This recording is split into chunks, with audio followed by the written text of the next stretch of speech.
This is Keanu Reeves, and welcome to Rush Lane. Rush Lane is a new intense multiplayer racing game where you can compete against real players to win real money. Set in the towering crime-filled metropolis of Hub City. Here, champions put their life on the line for glory, power, and riches in the ultimate death race, known as the Rush Lane.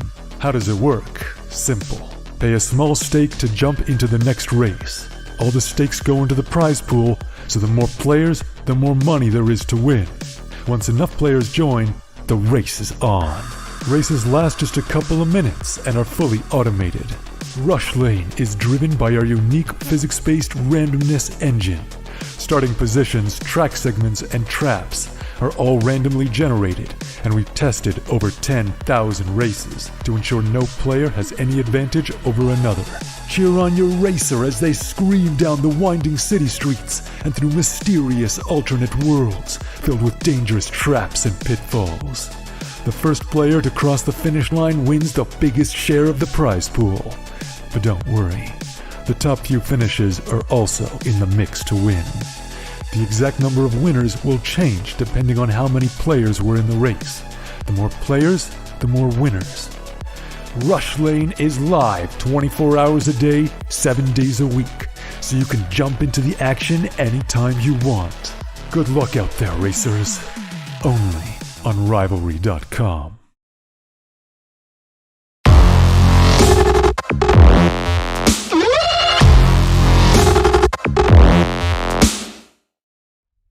Three, two, one.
This is Keanu Reeves, and welcome to Rush Lane. Rush Lane is a new intense multiplayer racing game where you can compete against real players to win real money. Set in the towering crime-filled metropolis of Hub City. Here, champions put their life on the line for glory, power, and riches in the ultimate death race, known as the Rush Lane. How does it work? Simple. Pay a small stake to jump into the next race. All the stakes go into the prize pool, so the more players, the more money there is to win. Once enough players join, the race is on. Races last just a couple of minutes and are fully automated. Rush Lane is driven by our unique physics-based randomness engine. Starting positions, track segments, and traps are all randomly generated, and we've tested over 10,000 races to ensure no player has any advantage over another. Cheer on your racer as they scream down the winding city streets and through mysterious alternate worlds filled with dangerous traps and pitfalls. The first player to cross the finish line wins the biggest share of the prize pool. But don't worry, the top few finishes are also in the mix to win. The exact number of winners will change depending on how many players were in the race. The more players, the more winners. Rush Lane is live 24 hours a day, 7 days a week, so you can jump into the action anytime you want. Good luck out there, racers. Only on Rivalry.com.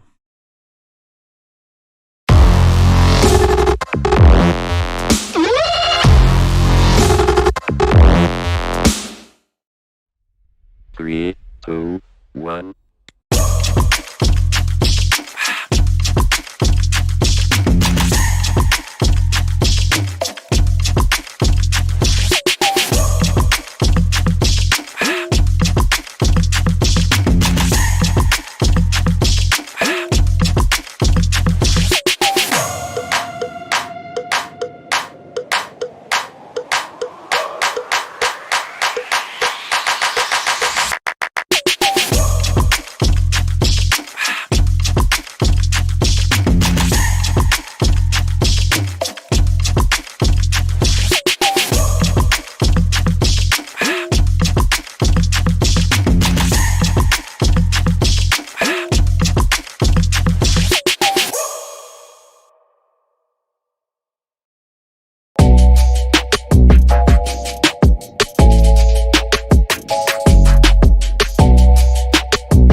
Keanu Reeves and welcome to Rush Lane.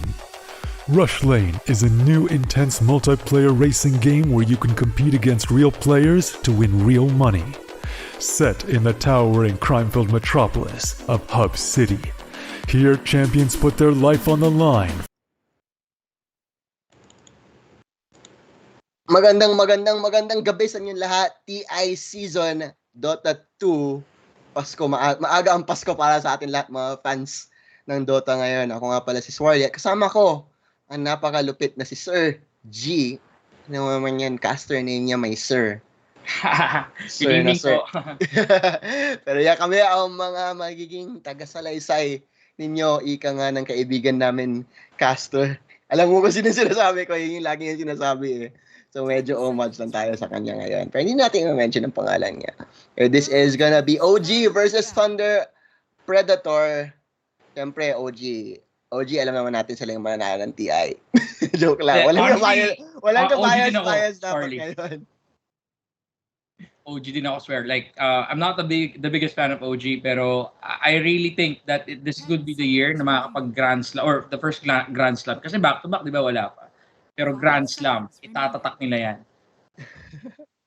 Oo nga eh. Sana. That is the dream. Especially with Sumail and Thompson playing really, really well. Pero Thunder Predator, no slouch din yung mga yan since they are the kings of South America. Well, one of the kings of South America. In South America, very aggressive play style, very up in your face. So expect a very, very up in high tempo game para sa atin ngayon. Pero tinan mo naman, OG, hindi yan tatakbo. Mars Viper, linaban niya ng Monkey King, tsaka ng Nature's Prophet. Dawnbreaker, oddly enough, hindi pa rin siya talaga pinapansin ngayon. Feeling ko sobrang nakakabwisit yung Dawnbreaker na yan. Ang tawag ko sa kanya, siya si Mr. para sa akin ngayon eh. Kasi pag natapan niya yung hammer niya, nagiging... Para naman talaga siyang Thor, di ba, Sir Swarly? Gawa nun talagang yung advancement nung pag-close out niya sa kalaban or pwede niyang pag-out. Pero let's look at the bans, Swarly. Like, OG's ban is really interesting. Naban na agad nila dito si ES, si Snapfire, tsaka si APA, which is ginagamit din nila. What do you think about this, sir? Well, Batrider, sure, nerf yan time and time again. But it's also a Thunder Predator special. And they really like playing these team fight-oriented heroes. So, just getting it out of the way for them. Alam nila, it was a first team fight talaga. Like, you see the Mars pa lang, that could have enabled all of those heroes na binan dito ng OG for that team fight. Pero naban nila. So, they definitely did their research. Siyempre, dalawa ang coach ngayon ng OG as far as I know. So, ang dali ng buhay ng coach. Parang yung isa, assistant, siya na mag-gather ng stats. Yung coach, siya na bahala si Shaksha yata, tsaka si RNZ, Armen.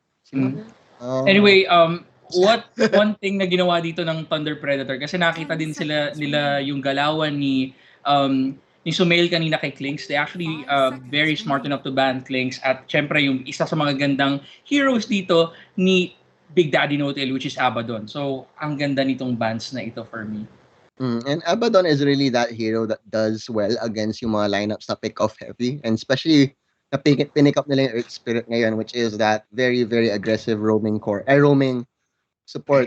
Makikita talaga natin na it just goes to show na parang these two teams really respect one another. And especially the LC picked up here. And if there's gonna be a core Nature's Prophet, if they do decide to run this as a one Nature's Prophet, sobrang scary because the global presence on top of that duel and lots of mobility being shown here dito actually.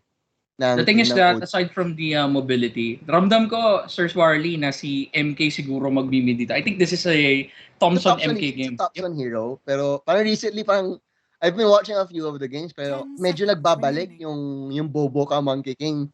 Kung naalala mo yung Bobo ka Monkey King ngayon, yung support lang na sobrang panggulo lang talaga. Yung basher pa yata yung rinarush niya nun, di ba? Para lang, dahil gumagana siya sa Wukong's command. Pero the Wukong's command did get nerfed. Recently, Jingu did get buffed in return. So I think in turn, he becomes a better laner, pero a less effective support down the line. So let's see if OG does try. Pero flexy siya, no? Like, NP could probably go like yung ginagawa ni RTC dun sa last patch natin. Pangolier could play the offlane, could play Pwede rin support, or yeah. probably mid. Kaya, very unpredictable. Tsaka if you think about it, tingnan mo, di ba, binan ng Thunder Predator yung Abaddon. Pero OG picked up the Legion Commander, which has that same concept of the Dispel. I see. Diba? You can press the attack, you can remove stuns, you get that here. It's kind of the same concept if you think about it.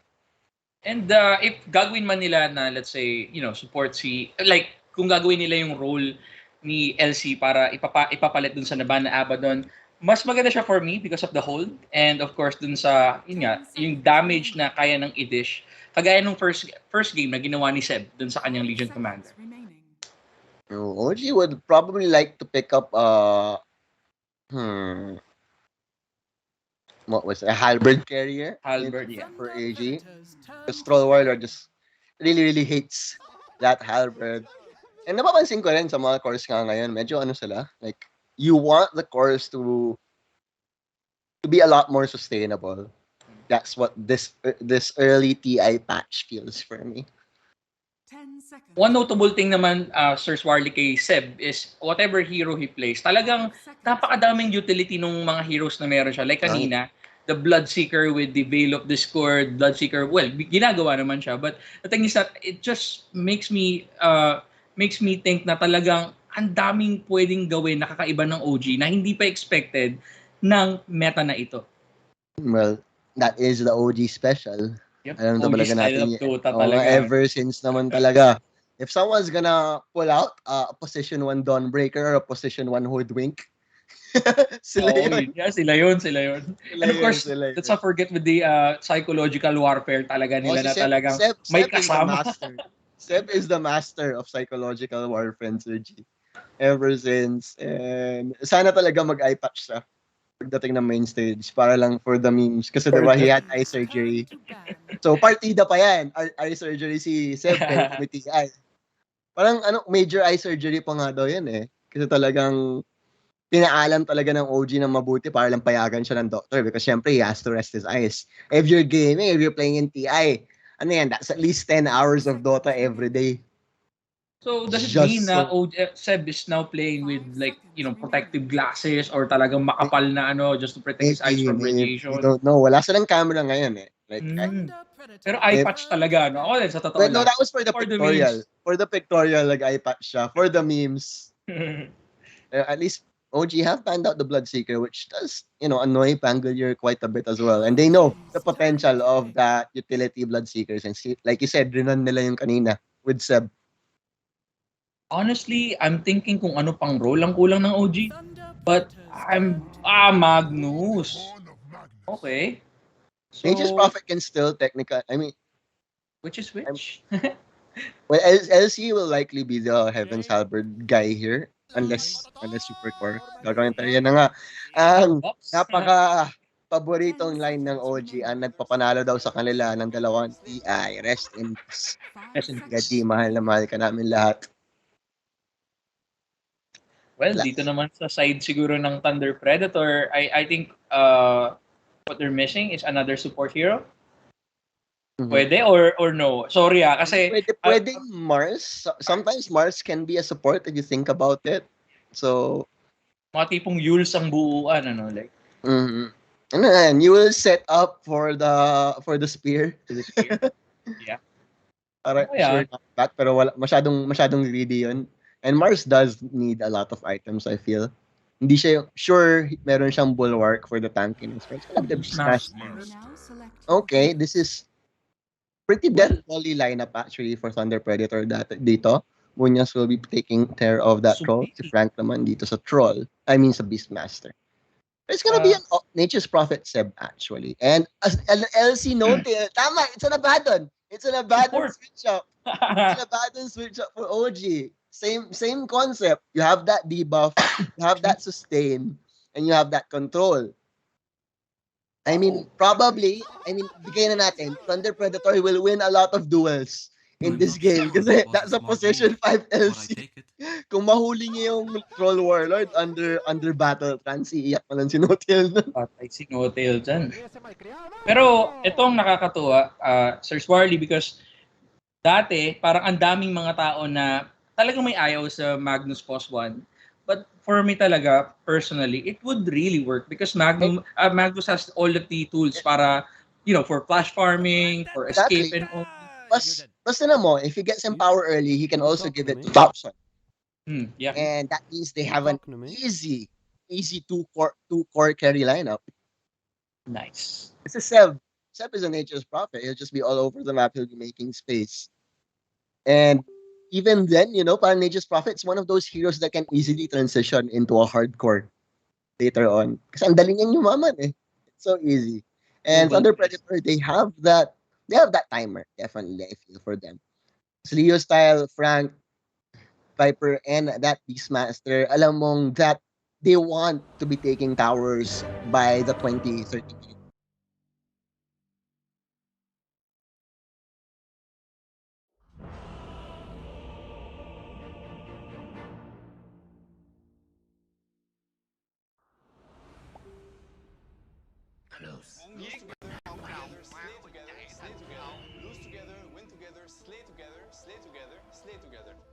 Prepare for battle.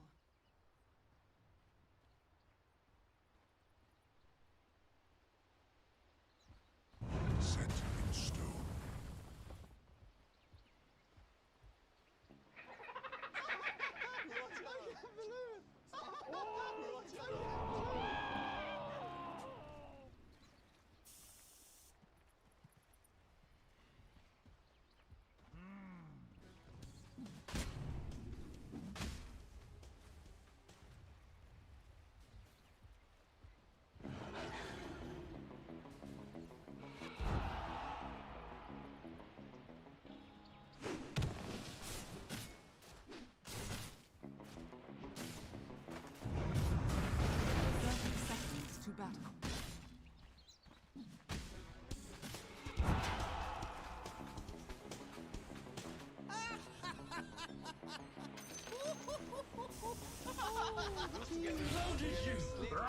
Yeah, you're watching? I'm not sure if that's a smart move, but I take it.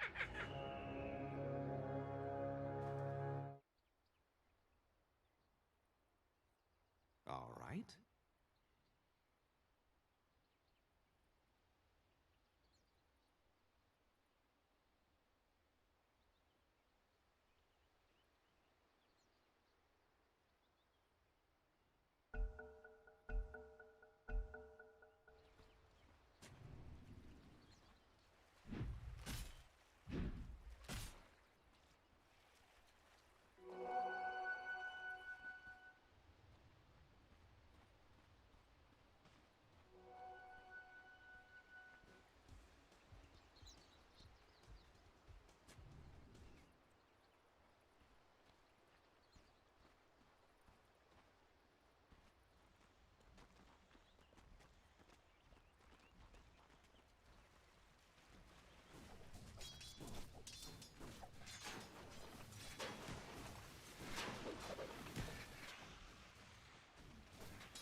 Radiant's courier has been killed.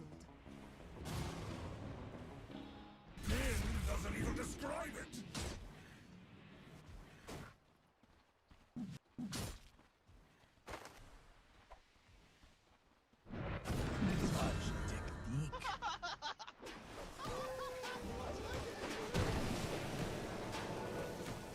Damn it!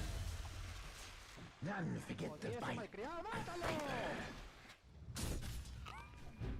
It's gonna be a massacre!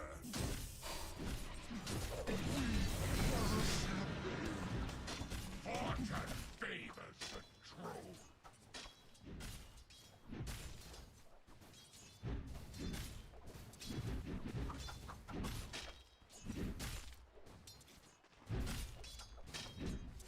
What a bounty!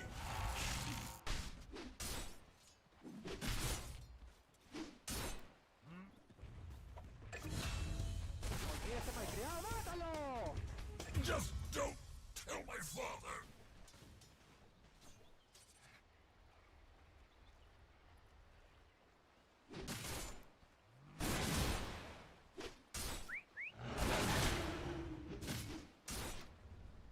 Set in stone.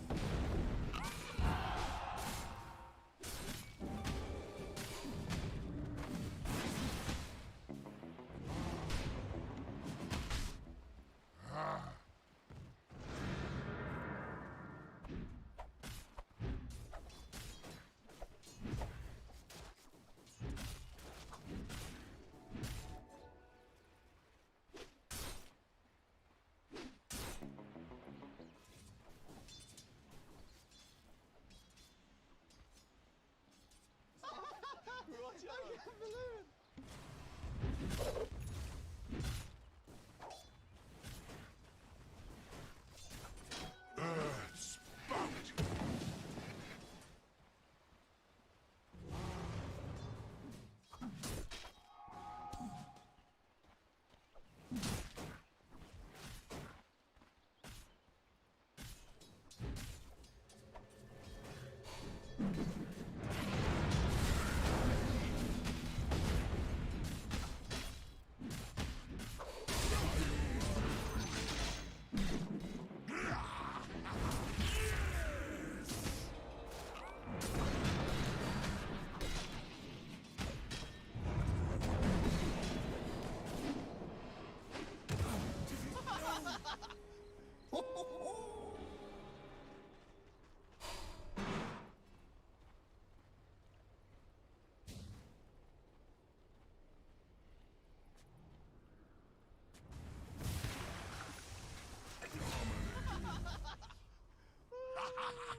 Radiant's courier has been killed.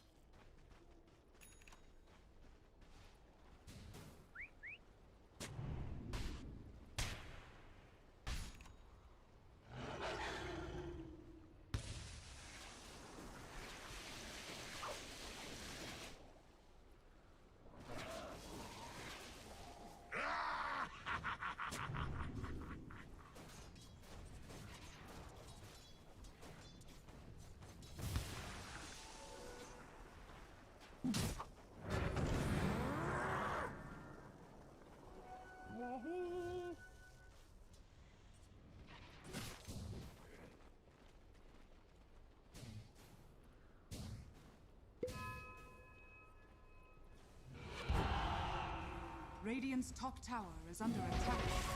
Poison. Dire's structures are fortified. Denied.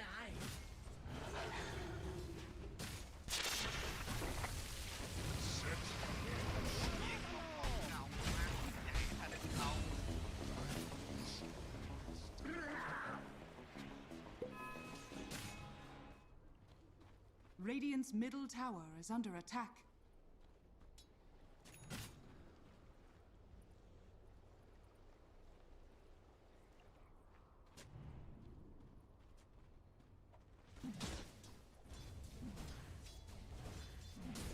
Denied.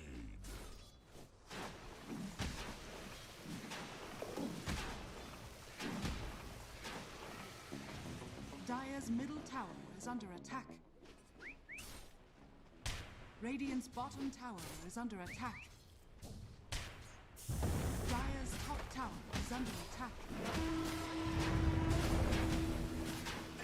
As long as we stay positive, we'll win.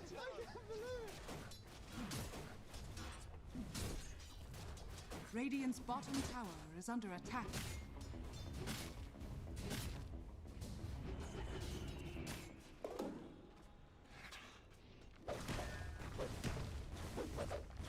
Dire's top tower is under attack. Radiant's bottom tower has fallen.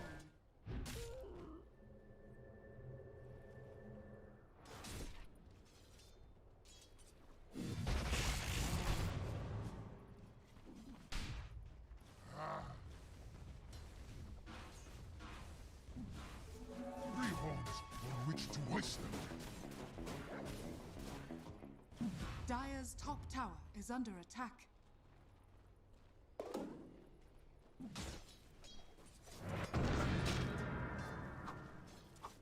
It's my right!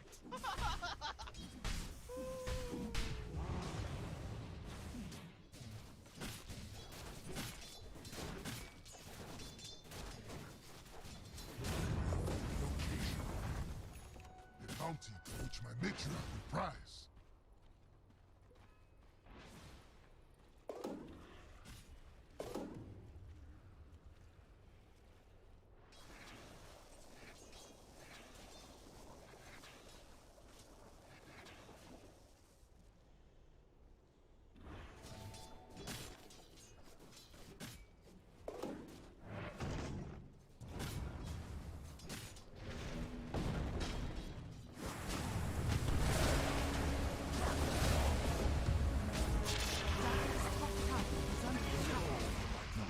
Radiant structures are fortified.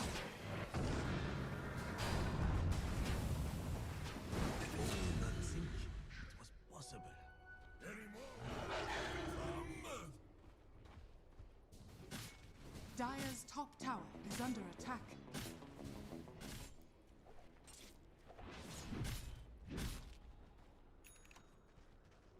Mine!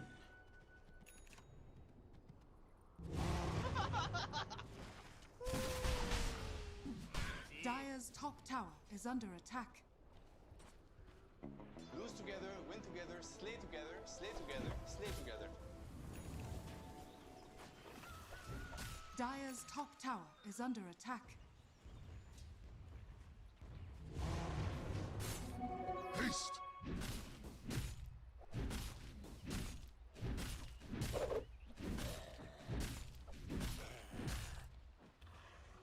This'll come in handy.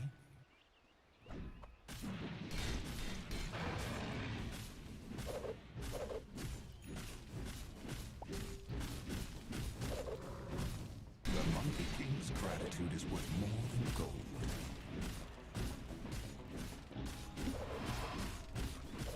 Radiant's middle tower is under attack.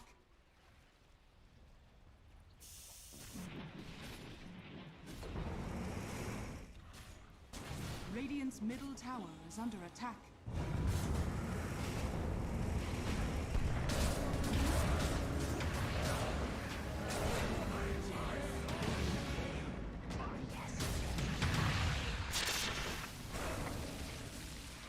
Radiant's bottom tower is under As long as we stay attack. positive, we'll win. Dire's middle tower is under attack.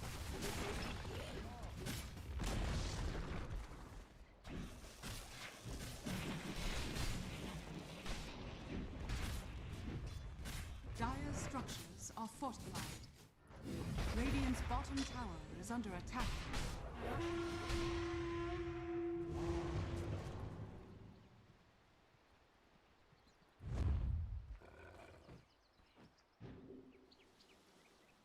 Dire are scanning.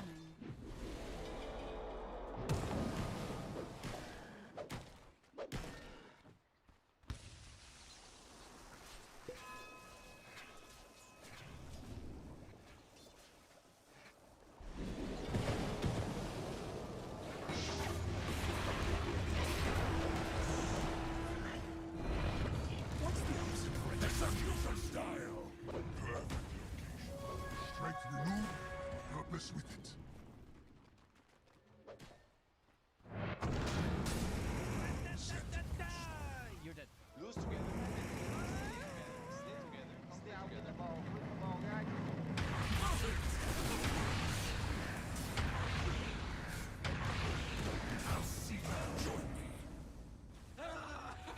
Radiant's bottom tower is under attack.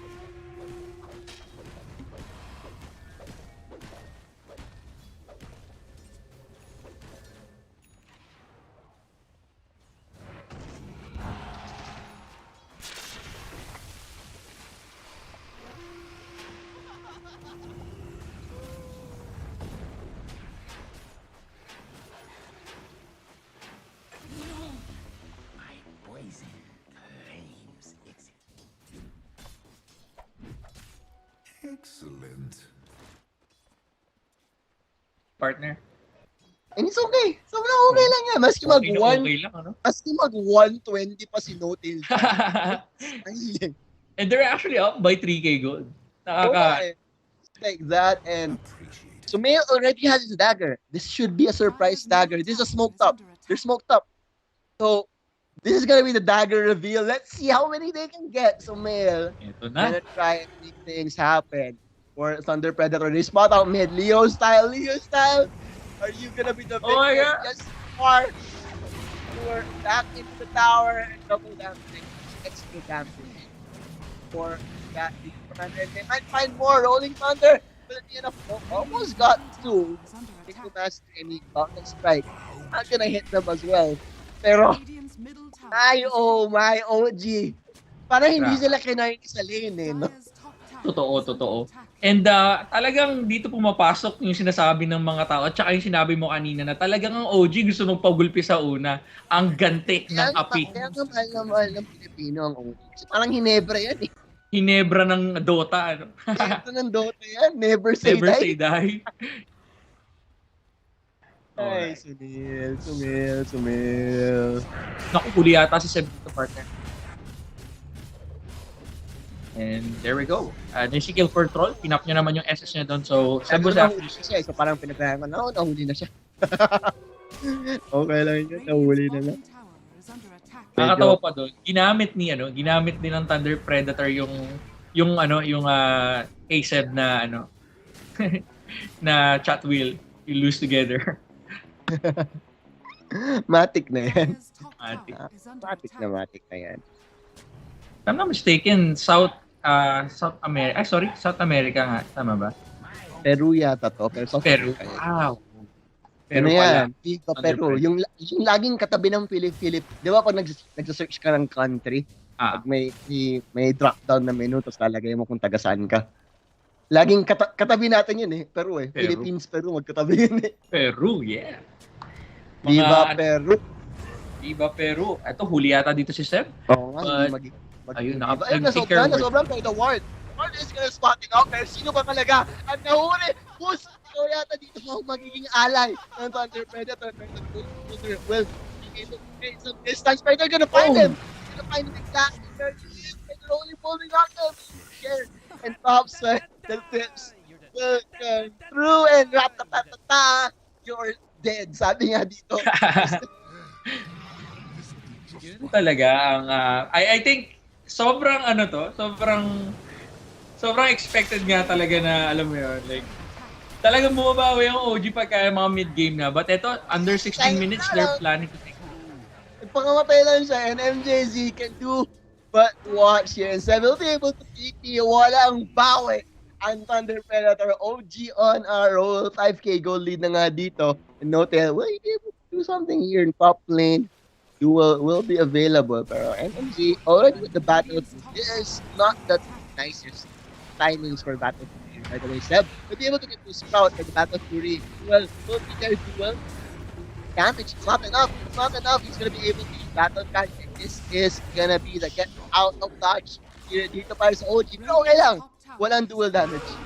Or Warlord. And that's basically Well, that was happening. Talagang sinargo nila si Thompson and Thompson will die.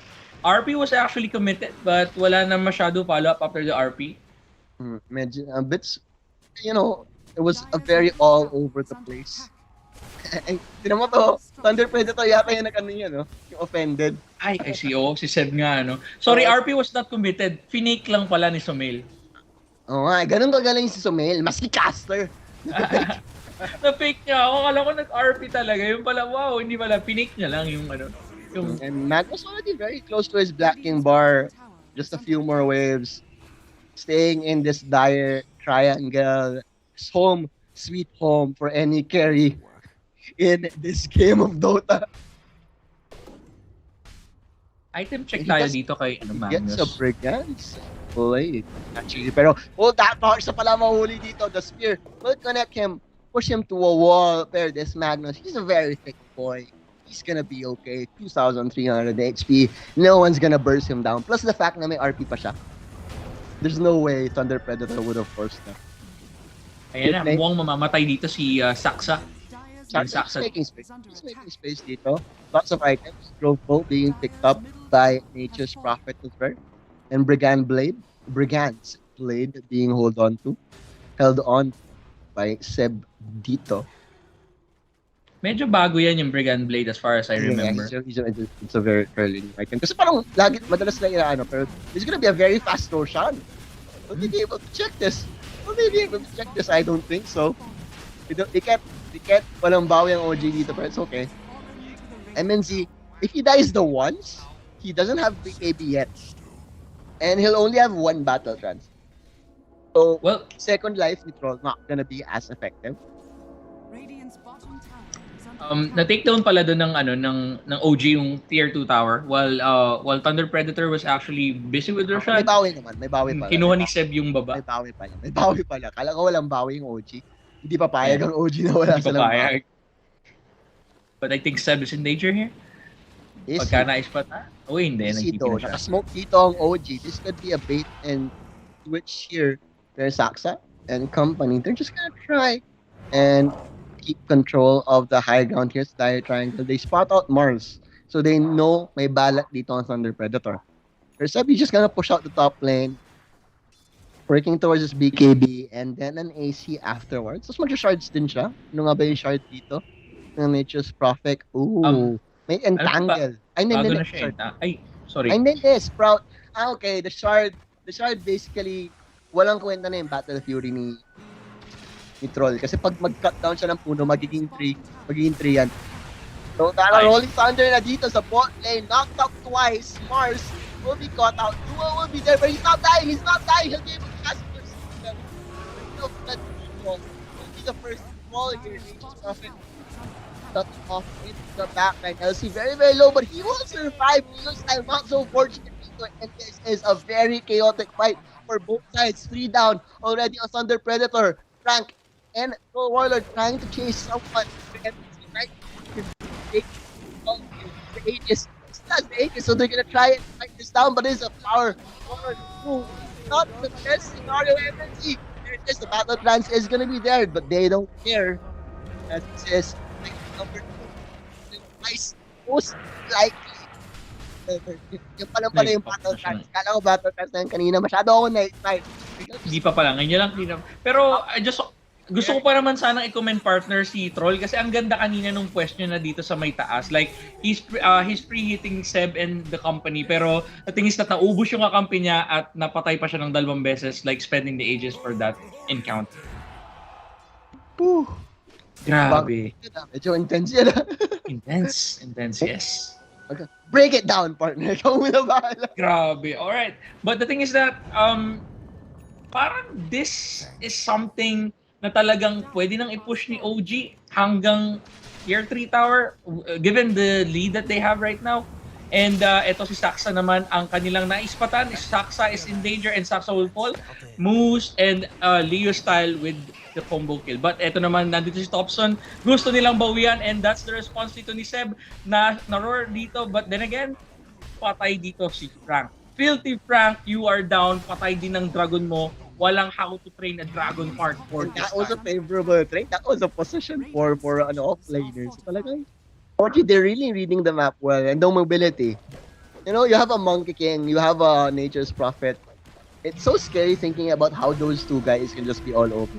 Radiant's top tower Hurricane Pike being picked up by Viper. I'm sorry, what were you saying, Oh, partner? sorry. Lalo na yung sinabi mo about Thompson, like Monkey na pag tumalon, like may aasahan siya, lalo pag in cooldown yung teleportation ni Seb. Like it's always a 2-man combo or 1-2 combo lagi pagka kay Monkey na may tatalunan sabay susulpo si Seb with the Sprout with this shard. Ang tawag ko dyan, ODS. OG OG. Death Squad. Nice. ODS ka ba? Sir G? Ay, hindi actually. I mean, ODS. as much as I don't want to talk about politics, pero Hindi no. naman politics, ODS nga. OG Death ODS, Squad. well, Di ka OG Death Squad? Grabe ka, hater ka pala ng OG Death Squad. hindi. I love OG with all my We're talking about OG? Anong politics? We're never talking about politics. Grabe ka naman. Joke lang. But anyway, ang item of choice pala dito ni Viper was more on right hitter talaga. I was actually expecting that Viper would at least get like any holds, like yung yung Atos or yung may upgrade ng Atos, yung may 𝐓𝐇𝐄. I was thinking about na kukuha siya nun, pero nag-transition siya ng Hurricane. Tinuloy niya yung Dragonlance into Hurricane fight. 𝐓𝐇𝐄. Very interesting new item actually if you think about it. Kasi may Dire's top tower is under I'm not sure if we've seen a 𝐓𝐇𝐄 in this TI, have we? So far wala pa. Wala pa nga, diba?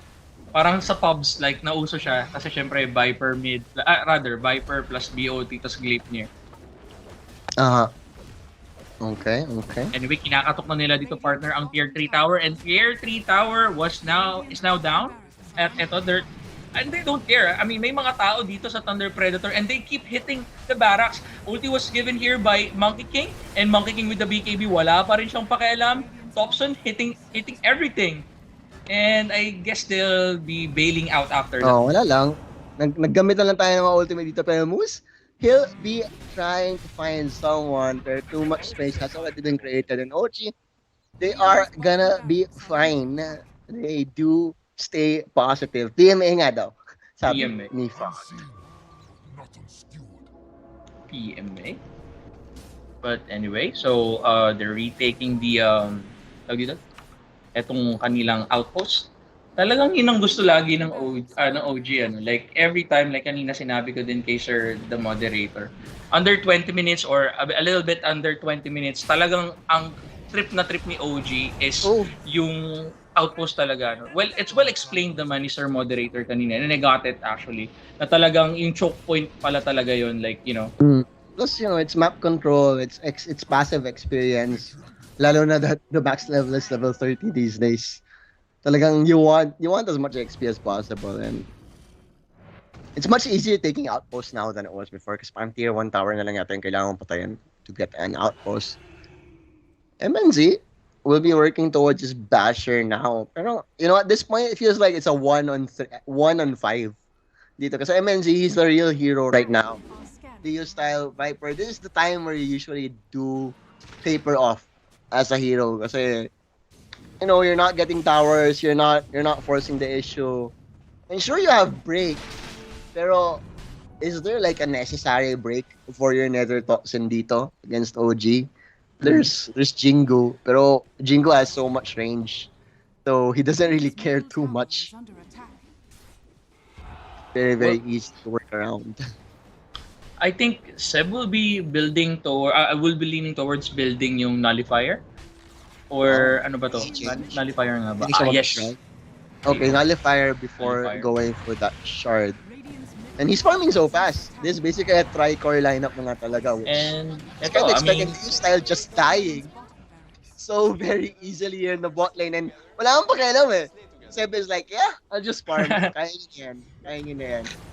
And there, Nullifier's now up. And they're still hitting or bashing yung mid-tier. Finally here, rolling boulder has been committed to the ref ball. Has been used on the moves. Battle times as well. Monkey King to fall. Buyback on the Earth Spirit. Beastmaster giving chase. Seb has the BKB almost out. He does have Sprout. So he's able to make he's quite speedy.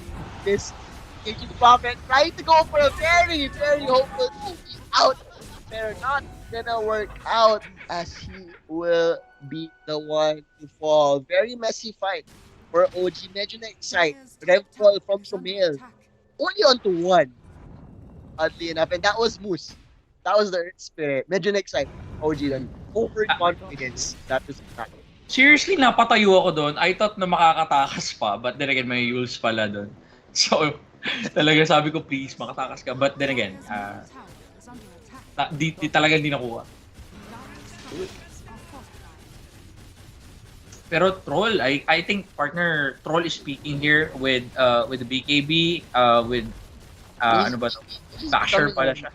Definitely, Dire's nagiging middle tower nakakatakot na has control. fallen. And if there is one hero that they want to catch in a one-man rev ball, definitely the troll, not the Earth Spirit. Agreed. Na-excite. Lalo na. Sobrang na-excite. Masyadong na-excite si Sumil dun. Lalo na pag nakabuo na ng tawag dito, Oh my lifesteal ito, yung Ay. satanic. Oo, pag nakapag-satanic na si Troll, talagang medyo mahirap na din siyang mapatay. Mindbreaker being picked up here. I wonder if Troll will go for that since he is going for a satanic. He can let go of this paladin sword and go for that instead. We'll be waiting for Roshan muna dito.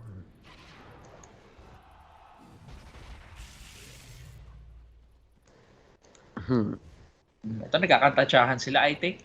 At there will be a big fight coming up here. But Thompson checking Roshan, but wala pa si Roshan. Thompson nandun siya sa wrong side of the map. Nasa baba siya dito ng Thunder Predator. But Thunder Predator, they're wondering kung saan ba nakaposisyon ng OG, and Roshan is now up. And ayun, na-spotan siya ni Earth Spirit, rather ni Rexar. There's a very big fight. Despite the 12k gold lead dito ng OG, they cannot give this Skull World the second life right now. Saksa? Rolling Thunder si Saksa. Oo nga eh. And he'll be able to get some info, get some intel. Mid lane is getting shoved in by Nature's Prophet. By the movement coming in for OG. Ref ball available.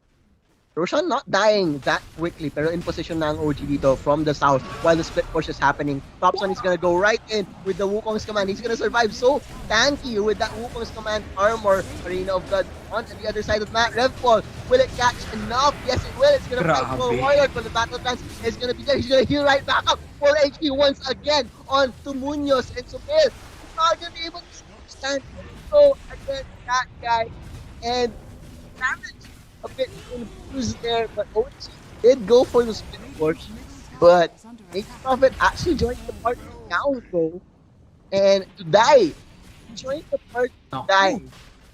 OG is being slaughtered right now. Sobrang hirap nung posisyon din nila. The repel was good, pero parang hindi in sync yung nangyari na yun. Kasi parang hindi din nasundan after nung Rempol. Like, hindi nila na-capitalize masyado yung mga nahuli ng Rempol. In the fight as well. Like, I think OG, they're having fun. This is what they do when they're like, you know, they're just doing whatever the hell they want. Because Nature's Prophet was all the way in the mid lane that time. And there's a Troll Warlord. So they will probably give away this mid lane of Rap. They do have Fortify. Yes, Fortify is available. In terms of buyback, meron palang buyback si Monkey King, tsaka si, wait. They're gonna find LC here and he's gonna be stunned up. He's gonna be shut down very, very easily. Does have the buyback though. This is gonna be the mid lane of Rats. Down for OG. OG down, but not out. So 2k goldie. Ang delikado pa dito, partner, ang OG. Like, may tulog pa ito, no? What do you think? The last two fights of OG were very uncharacteristic of them. Like, I think they, medyo overconfidence or in a way because they were really ahead na pero Pro Warlord didn't take it seriously. Like, imagine you're playing a game in your position 1 carry, uses Rev Ball on as a partner, he's gonna be caught out here. Primal Roar and Sumail down for 70 seconds and this could be... What are you doing, Sumail? Why? This could be the tier force. Nako. So talagang kapit bisig pero nangungulit pa rin dito ang mga normalings ni Nature's Prophet. Parang dinidelay niya pa ng konti yung mga creeps and all. Pero nakakuha siya ng barracks dito sa middle lane. Dire's bottom tower is under attack. So, yeah, trabaho lang talaga. Like, business, business as usual sa OG.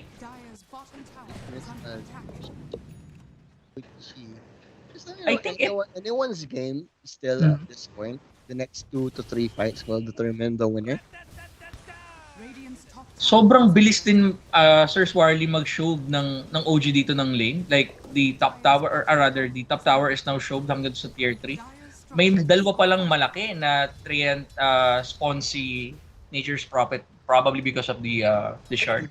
It's a Nature's Prophet. You know, it's always very hard to control the lane equilibrium coming into the mid game against the Nature's Prophet, especially kung mag-level 25 na yung Nature's Prophet niyan. That 0-second TP cooldown, he's just gonna be everywhere. Anyways, actually, yeah, he did go for the shard, so he does have it. But they don't have a lot of map control right now. They're just gonna wait out the ages for now. Item check nga muna tayo, Sergi. What do the main boys have?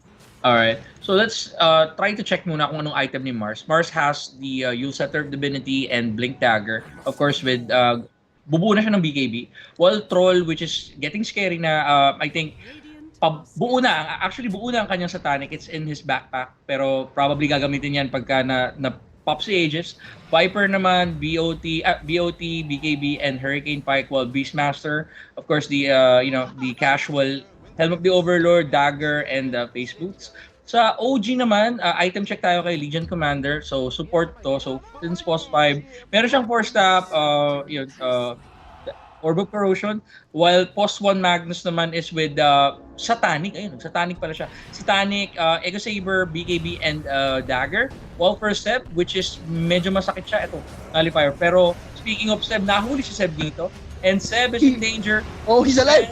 BKB nagamit dito. The Netfall is gonna be there as well to press the attack, and Third Spirit is gonna be down for the count. Nunes trying to fight it up. He's gonna be controlled up, and Seb is gonna be able to take right away here by the turnaround. Will it be there for Leo Style and company? No, it won't, as the space created has already been done. They respected the fact that they could really waste a lot of time if they tried to push too much. Pogi talaga ng Greater 3 yan. So, look at that. So, grabe, I was very shocked na hindi namatay si Seb. Ang dami pa niya nagawa sa time span na yun. Nag-handle yun kasi he saw the TP. He canceled his TP at the last moment, but Thompson did get killed there. Monkey King can't go one-on-one against the Pro Warlord anymore. Sure, you have 16% evasion thanks to your Elven's Tunic, but Pro Warlord doesn't really care. He has Basher, he has Satanic now. He's gonna be going for that Swift Blink after. I see. Anyway, ito, Seb actually, built Shadow Blade. I think tutuloy niya na to sa pang-break. Pero the thing is that, sino bang i-break nila dito? I think Mars ba or si Troll? I mean, I would have liked a Heaven's Halberd more. Like, none of them are... Walang nagpa-pick up ng Heaven's Halberd dito for OG. Akala ko nga siya na yung guy na magagawa, or probably itong kahit si Legion Commander, no? Like Heaven's Halberd would be a great pickup right now. Lalo sa Troll na nagwawala na. But at least Seb feels a lot more comfortable pushing with that Shadow Blade. Because at this point, the cores won't be able to carry dusts to find him. He's just gonna be able to run away. Ito sinushow niya talaga. Being whittled down here, pero top lane, you don't really mind too much. Since map control... Parang may kamukhang Pokemon yung dalawang malaking treant niya. Oo nga, no? Oo nga, si Lotad ba yun? Ay, parang eto, nagkakabakbakan dito. So, saksa nahuli nila dito sa Beastmaster, and Beastmaster will fall. Na spend din dito ang DD ni Magnus. Actually, ginamit niya na. They're gonna find... Oh! So close. If they found Mars there, they could have went for more objectives. And of course, patay din. And 1 minute before the next Roshan, and this is gonna be the play for both teams, I think. And the thing about both teams, right? They're both very good Roshan pit fighters. Because you have Arena of Blood on one side and Nether Toxin, as well as the Earth Spirit crowd control. And on the other side, you have that Redfall, you have that Wukong's Commandant. And you know how deadly Rolling Thunder can be sa pit ni Rosh. Agreed. Lalo na yung pag maganda yung posisyon, like, it could be the game changer pagdating talaga ng bakbakan. And eto, pinood trip nila dito habang hindi nakikita ng camera. Pinood trip nila dito ang dragon ni Beastmaster. Ayaw nila kay Toothless. Kawawa naman si Toothless. Kawawa si Toothless. item choice, Sir Swarly, Magnus will be getting Assault Kiras. At around 40 minutes, would you think it would be a great pick for him?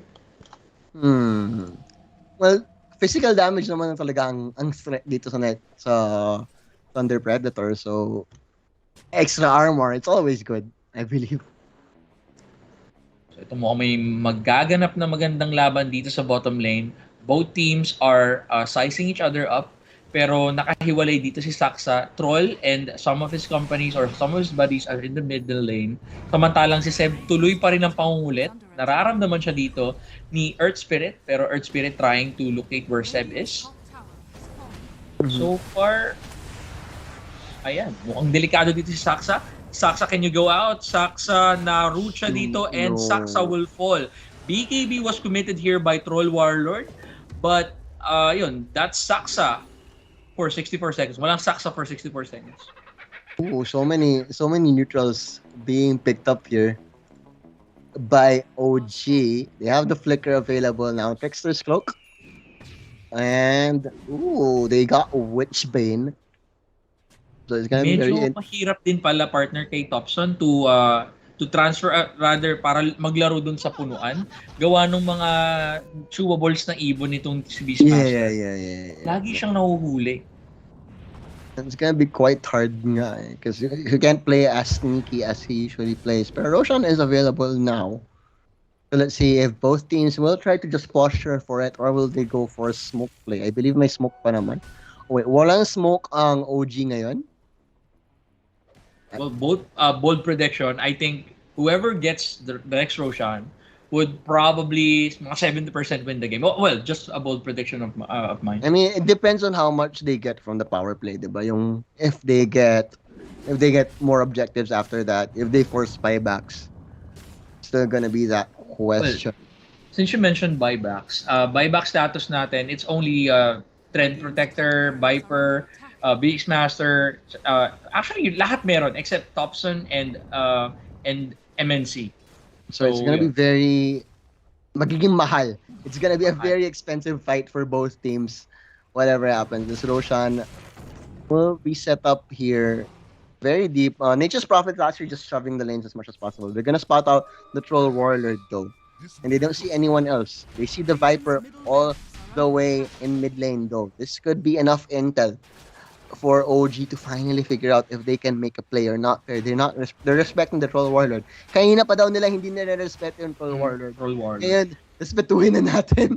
Yes, nakakatakot na. Scary hours na for them if they see Troll Warlord along with the other heroes within. Hindi kagaya kanina na medyo basang sisiw pa, pero ngayon hindi na. Raging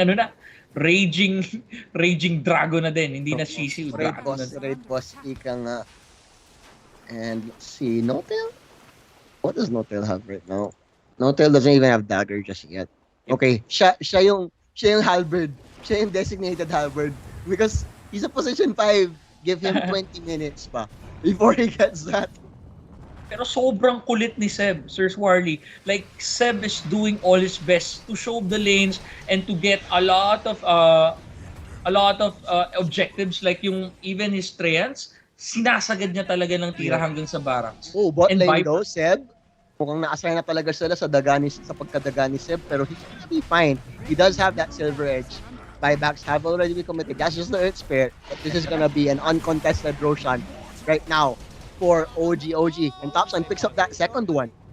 So they can finally go for an objective once again. She's on to Magnus as well. So 2 lives effectively on the 2 main cores dito ng OG. Well, another thing is Monkey King picked up the Aghanim Shard. The Aghanim's Blessing. So, every time na maglakad siya, di ba, ang effect nan is mag-iiwan siya ng parang guardia to hit for him. So, napakagandang pick up for Monkey King. Power spike din yan kay Monkey King. Power spike indeed. Now, let's see. Will this be the push? It's 17,000 gold lead now for OG. But if they don't bring down this troll successfully, you saw what happened in the last rush bit. Sobrang baba na ng buhay ng Troll Warlord, but there was no coup de grace against that battle trance, and he just healed right back up. And now he has like double sustain pa because he has that satanic on top of his battle trance. His buyback is up na din. So, ayun. Talagang pwede na din silang lumaban if kailangan kasi the buyback is now up for Troll Warlord. Well, he's saving for it. He's thinking about going for his Swift Dagger, but he's just gonna save for it for now. Pero an assault from all sides dito para sa OG as they try to go for the jugular. So, ito ha. And then Katukin na talaga nila. So, Troll. Maybe disarm. That's gonna be it for now. Whittle away at this range tower, but the knockup is ready as well as the skewer. That's what wants to do as well as the Command Arena of the there. But that's the BKB. It just has to run away. Now they're gonna find more. They're gonna find Frank will die. He has no buyback. I mean, he has to get the hell out of dodge here. Instead, he's already and that guy, Leo Style, he's gonna fall out here very low. Look at that Viper actually survives. Nature's Prophet falls, but instant buyback him. Nakuha nila doon yung objective nila. I mean, not just the buybacks, but the other barracks na natitira dito ng Thunder Predator, and they don't care anymore. Thompson is hitting the barracks kahit talagang heavy damage, and eto na. No BKB though on to MNZ, so they can just kite him out. So Mail not gonna fall. He's quite tanky. MNZ kite out. Finally gonna be disarmed, and this is when the pain begins. For Thunder Predator, the duel of the Force 5 against the Troll Warlord, and Troll Warlord surviving. That's the Satanic once again. So much sustainability on this Troll Warlord, but not gonna be enough. And they're going up against 5. Sobrang timely nun, partner. Napakaganda ng duel doon ni Big Daddy Notel, and the follow-up na Halbert, ang tagal. Walang ginawa. Wala ka na talagang magagawa eh. Like, taas kamay ka na lang. I guess this could be it. This is it. That's your next day in OG. We'll take game 1 after a bit. You know OG were just Yep. Yung pa lang eh. I have a question though regarding your MVP. Sino kayang MVP mo dito sa match na ito? MVP ko is I think Zeb is my MVP. Like OG wouldn't be able to do what they did. Seb wasn't just so annoying. In the late game. Like sobrang hindi makapwesto yung Thunder Predator. They were always like parang napipitas lang sila, or they were always like spread thin across the map. And with the mobility ng OG that we were talking about since the start of the game, like that chance to that pick-off potential with the Nature's Prophet, Legion Commander, Monkey King, it was just so scary. Well, another thing just to add, yung ginagawa talaga ni Seb, aside from the pushing capability, na-confine si Viper dun sa base eh. Like, if his team goes to the triangle or to hunt someone, yung Viper talagang naka-designate to defend. And Seb can go in and out. Like, pwede siya mag-TP, and of course, TP din ng scroll or whatnot. And that's how I think Seb is also my MVP on this match. Mm-hmm. Seb. Like, if Seb didn't play OG, like I feel OG would be like at 60% strength, 60% power kung hindi naglaro si OG. He's such a big part of it. Like, and mind games na siya. He's like, for me, Seb is the most cerebral player in the whole Dota 2 scene. Like, iba yung pag-iisip niya. So, watermelon-sized brain. Watermelon-sized, wow. Pero, di ba, he was, coach kasi siya dati. If I'm not wrong, coach siya dati, di ba? Kaya naging caster din na siya for a while. Oo, si Seb. Anyway, thank you so much. And of course, don't forget to check out rivalry.com/MMPH. Mga betlords dyan, mga brothers and sisters, you may try and, walang kailangan ahente dyan. Just a valid Gcash, and there's a code para doon sa TI10 ×2 po yan, or 100% ng first encashment nyo. And I'm not sure, are we taking a break, Mr. Sir G? I'm not sure. Did you take a break nung first game ninyo? Well, actually, yes. We took a quick break, and I think magkakaroon din tayo ng konting break dito. So we will take a break before game number 2. Best of 2 series lang pala to, just in case you guys didn't know. And we will be so kuha muna kayo ng kape, kain muna kayo, because pag may laban ng OG, alam natin, masaya. So Please, don't change that browser at babalik kami. 3, 2, 1.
This is Keanu Reeves, and welcome to Rush Lane.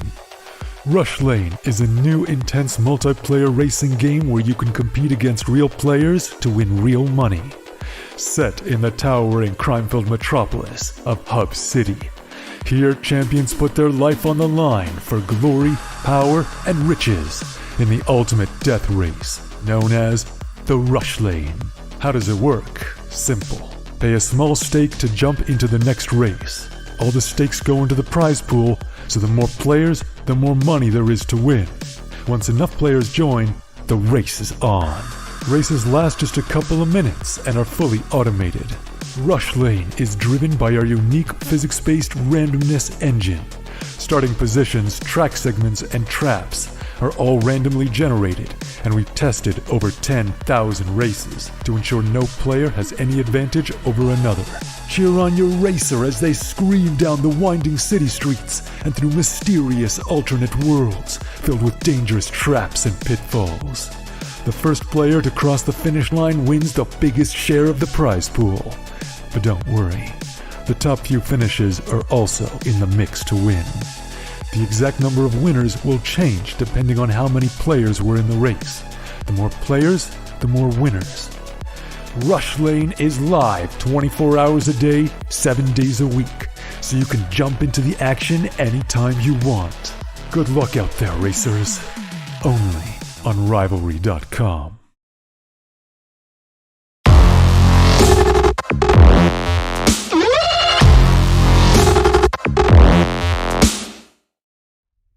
Three, two, one.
This is Keanu Reeves, and welcome to Rush Lane.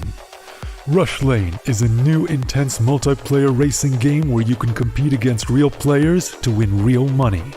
Set in the towering crime-filled metropolis of Hub City, here champions put their life on the line for glory, power, and riches in the ultimate death race known as the Rush Lane.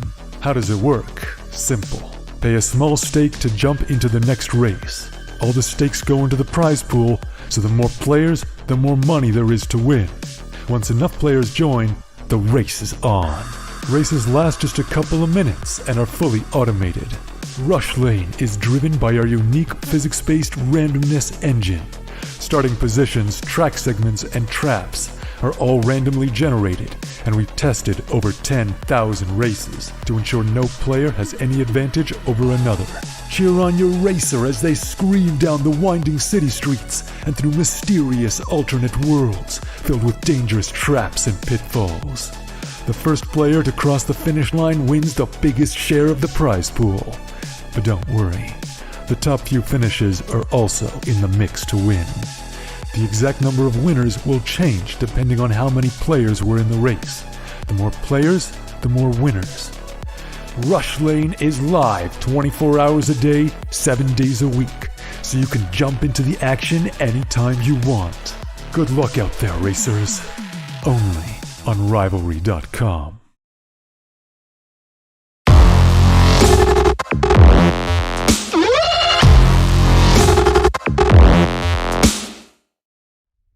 Three, two, one.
This is Keanu Reeves, and welcome to Rush Lane.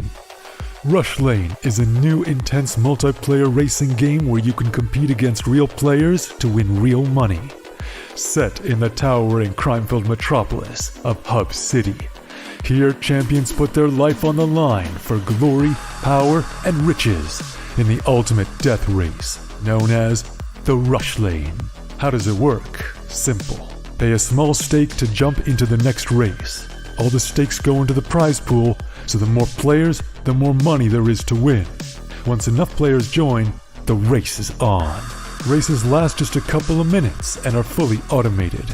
Rush Lane is driven by our unique physics-based randomness engine.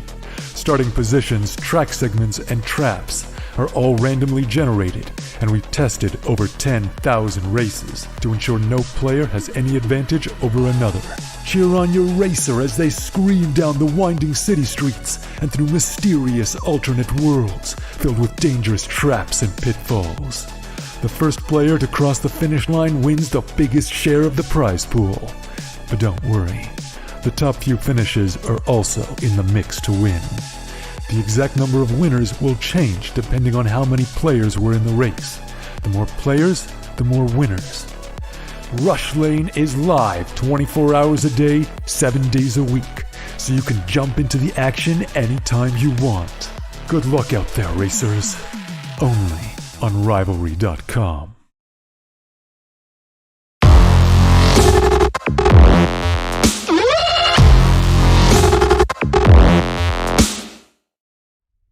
Three, two, one.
this is Keanu Reeves, and welcome to Rush Lane.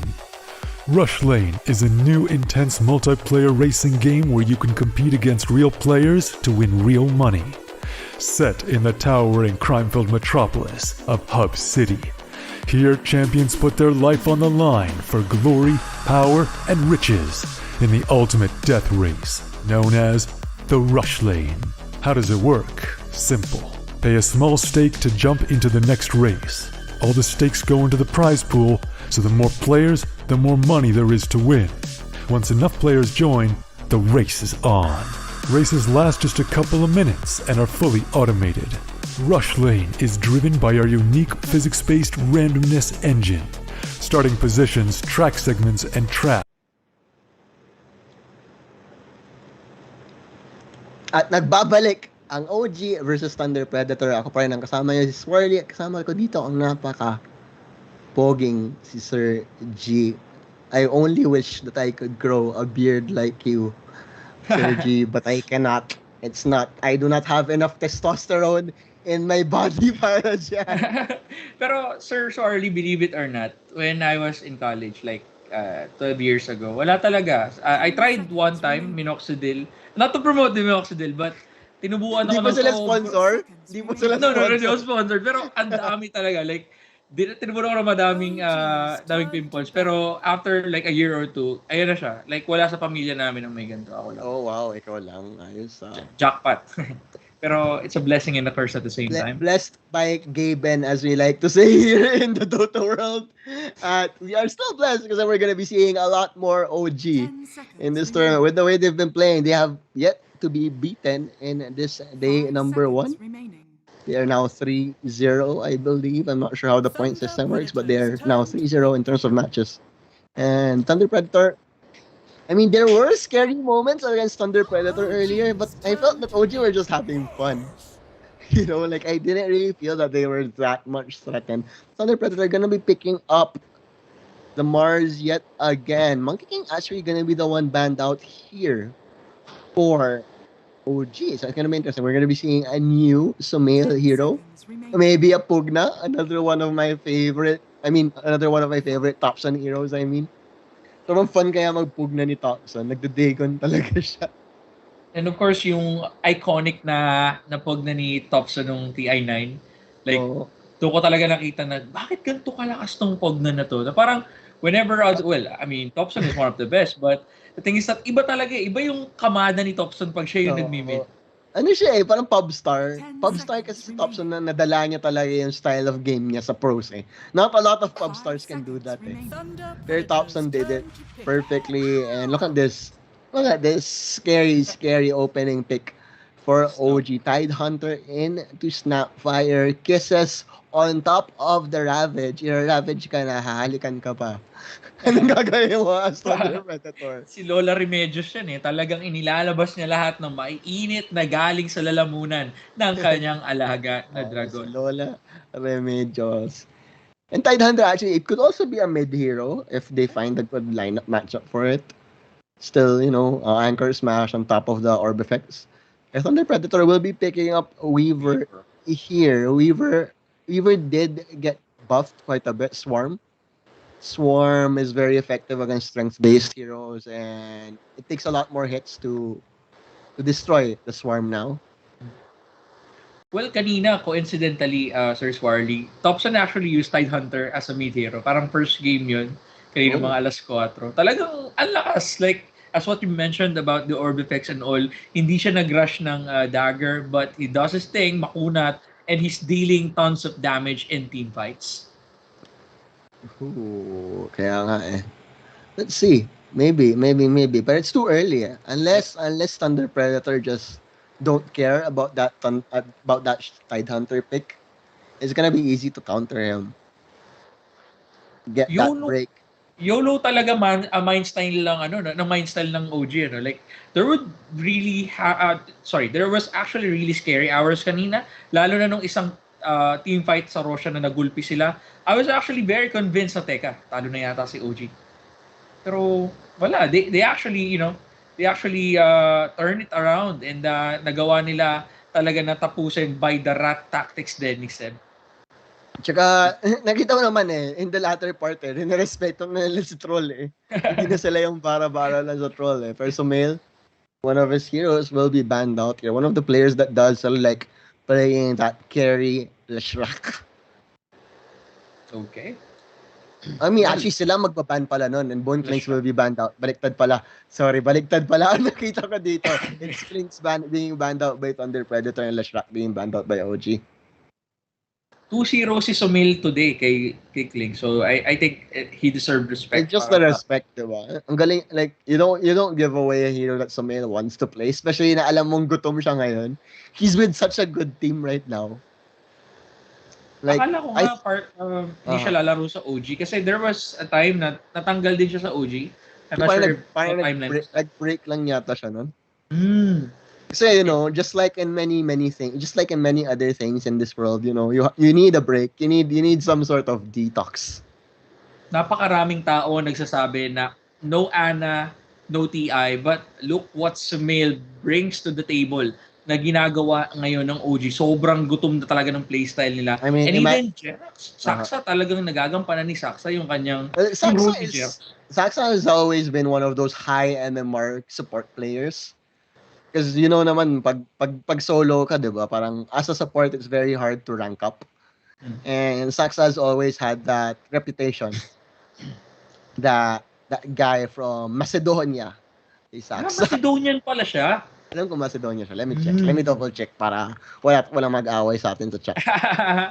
Pero sa totoo lang, I mean, I only knew Saksa dahil sa OG. Like, even before OG, I don't know Saksa. Si 𝐓𝐇𝐄, kilala ko kasi streamer nila yun before. But Saksa, no. Saksa, Macedonia nga siya. Pero in the old tongue, from Macedon. Lahi pala to ni, sino nga ba to? Alexander the Great? Alexander the Great, kalahi nga si Alexander the Great. Yeah. Pero Undying is gonna be picked up here by Thunder Predator. Undying has been switched up a bit. They did change his decay, so it's gonna be interesting to see what role he'll be playing. Pero likely still gonna be a support role. Undying and a Weaver and Lane could be very, very scary. Isipin mo, may Mumu ka na humahabol sa'yo, tapos meron din Ipis. Ang dami nga, oo.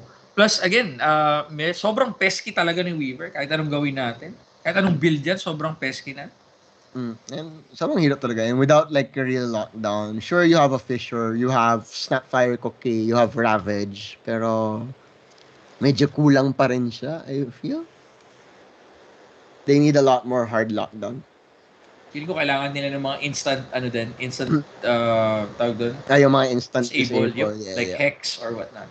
Pero Chinese team, Sir Swarly, like Chinese team, talagang it's, kahit hindi palagi, pero majority of their plays, it's a must na meron silang Hex, like Rasta or Lion. Parang yun lang yung napapansin ko sa kanila. Well, China is always gonna be China. They have their own meta and it's a part of their culture na rin that, it's very rigid. They want an answer for everything. Kaya nga OG is like the complete opposite of a China team para sa akin. Medusa! It's gonna be... So this Weaver can still be a support. Can be, I think. It's not too unlikely, especially with the swarm buffs. It's gonna be a Morphling. The Morph Shaker! Ladies and gentlemen. Grabe. Parang trauma ito from PNC matches na napapanood natin dati kay Armel tsaka kay 𝐊𝐇𝐄. And Ancient Apparition did get banned out. One of the most annoying heroes for a Morphling to play against. So tamang-tama lang. Invoker has been banned out as well. Because that does provide a lot of CC. And Invoker does very well against Medusa with the EMP.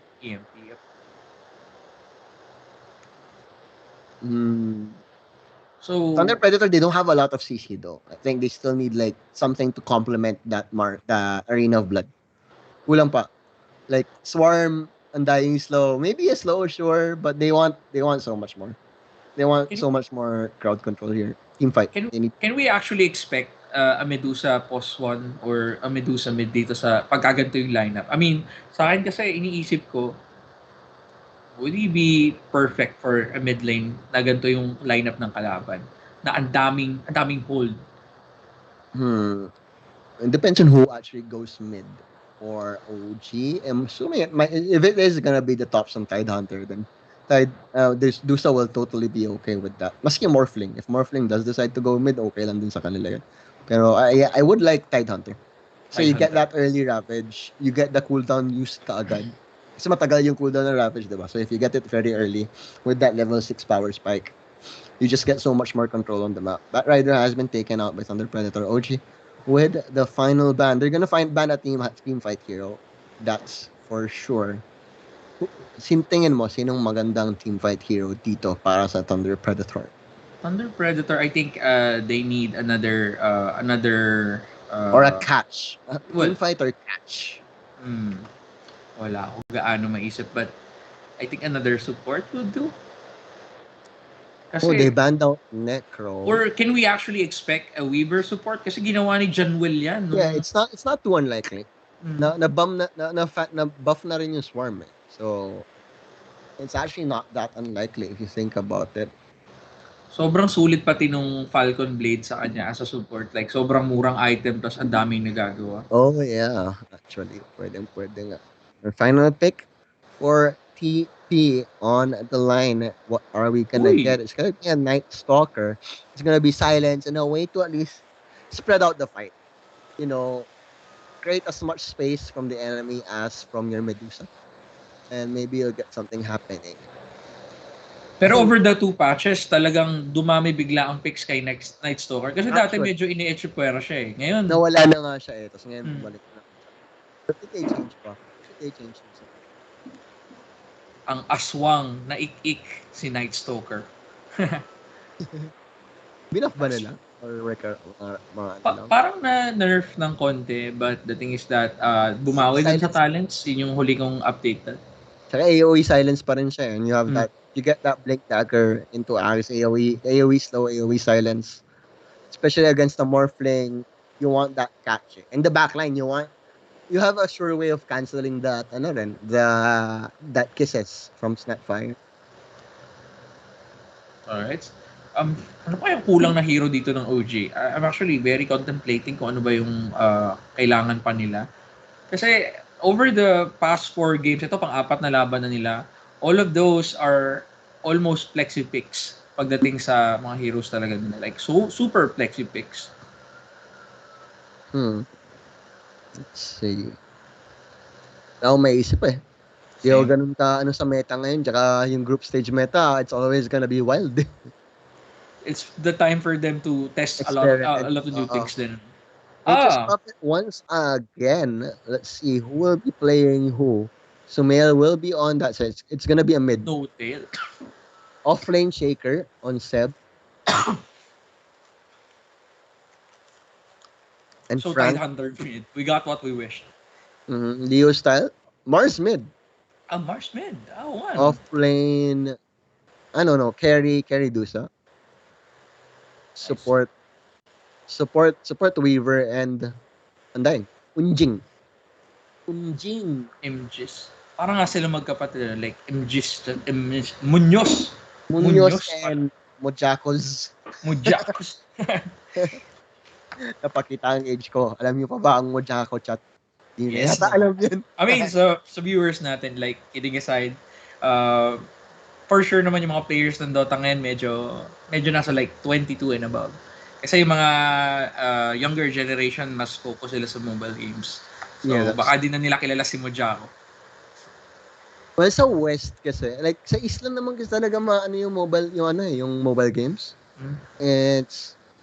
It's mostly an Asian thing. Sa West, may stigma pa rin na pambatang mobile.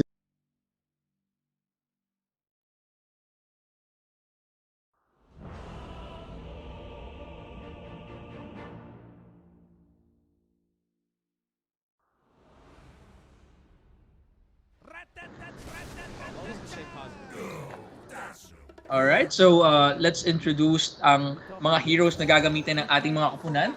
So let me start with the Radiant team. So OG with their Morph Shaker lineup. Syempre, unahin na natin Earth Shaker being played by Seb. Sumail naman para dito sa Morphling. No-Tail, one of his old heroes na ginagamit pa before na support na Nature's Prophet, Saksa with the Snapfire, Lola Remedios, and Thompson for the Tidehunter mid. For the side of Thunder Predator naman, MJZ on that, Undying, MNZ on that, Medusa, Leo style on that, mid-Mars. Moose will be on the Weaver, and Frank sa kanyang Night Stalker. Filthy Frank ang tawag mo sa kanya kanina. Yung ba talaga ang pangalan niya? Well, no. Di ba si Filthy Frank, si Joji siya sa Oo. YouTube. Pero, hindi, naisip ko lang, like, you know, out of the box na naisip ko lang, uy, Filthy Frank na lang itawag ko dito kay Frank. I think Thompson is gonna have a fun time against Mars. Or sa akin, like as a Tidehunter, like, sobrang okay ka sa Mars mid. I would Hindi ka agree. na mamatay eh. Lalo na None of your pagka dying mataas until yung level ng revelation. Kraken niya, no? And there we go. Bounties kanina. 3 ang nakuha ng Thunder Predator, no, Tel? Tamang bakbakan lang dito muna. And bounties will be 3 once again for Thunder Predator. And Uy, si Saksa dito, medyo delik siya ng konti. Pero makunat din naman si Madam Remedios. Strength hero siya, diba? Strength hero. Yeah, I mean, strength nga siya. Oo nga, no? Strength hero siya. So, makunat-kunat yan. Siyempre, dragon niyang sinasakyan niya. Pero saan ang kunat mo? Nasa akin na. Sabi ni MJG, as he's gonna try and do something here. He's gonna get the D ward. One of the more obvious ward spots in the game. Seb will be able to Fisher block and delay this lane. Well played from the Shaker. And Saksa, balik lang siya ulit dito. He'll try and annoy this. Habang wala pang mana shield, sobrang value talaga iharas ang Scatter Blast. Scatter Blast mo na ayaw pa rin talaga. You know, Scatter Blast, hinihintay niya. He's saving it. Pero double decay, no doubt. Was that a double decay? Was that a double decay? Yes, that was a double decay. Sobrang sakit ng decay, like in this previous update. Kaya talagang we can see a lot of rolls din ni Undying. Like there would be an Undying na pos 1. Nakakita ko yun sa pubs and it actually surprisingly worked. Like nagsusolo Roshan siya at 15 minutes. Roshan. Okay. Saksa will be saved by Seb here, and MJZ is still gonna be very happy. Getting the strength, running out of mana though, but he can go for the deny later on. Mid lane as boring as expected. Wala mangyayari dyan. Parehas makuna, tapos parehas silang talagang Tidehunter, Mars, ako na. Matutulog muna kami, mamaya na kayo babalik dyan. Top lane tayo kung saan ang bakbakan. In terms of sa top lane, Sir Swarly, do you think talagang makaka-free farm kaya Medusa dito? Lalo na kung medyo pesky yung ginagawa ni Saksa. It's gonna be annoying actually. Kasi if you think about it, later on, you'll have the cookie. If you have the cookie on top of the aftershock charges ni Seb, that can easily burst down the Medusa. But then, ang jackpot din dito si Undying because 2 strength hero ang mapapalambot niya later on. Eh, wala na nga siyang mana. Well, double mangoes. Mamaya siguro he'll probably go for the tower deny. Parang yung nakikita din natin ng first game. Because that is the way that you wanna go about it. Anyway, habang nandito pa at nagkakatansyahan ang dalawang kupunan, don't forget to check out rivalry.com/MMPH or rivalry.com/PI10. So, naandyan ang mga codes and guys, mga betlords dyan, huwag niyong tulugan ito. Kagaya na sabi namin ni the moderator kanina, it's not the season of giving, the season of winning na to sa mga betlords natin. Season of winning Christmas is early. Ika nga. Pero MNZ, very low here. Wala na rin siyang mana from the shield, MJZ.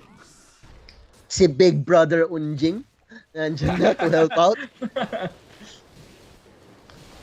Same concept lang din pala, no? Like, kailangan na ding maharas agad ng Thunder Predator dito sa Sumail habang hindi pa mataas yung level ng attribute shift niya.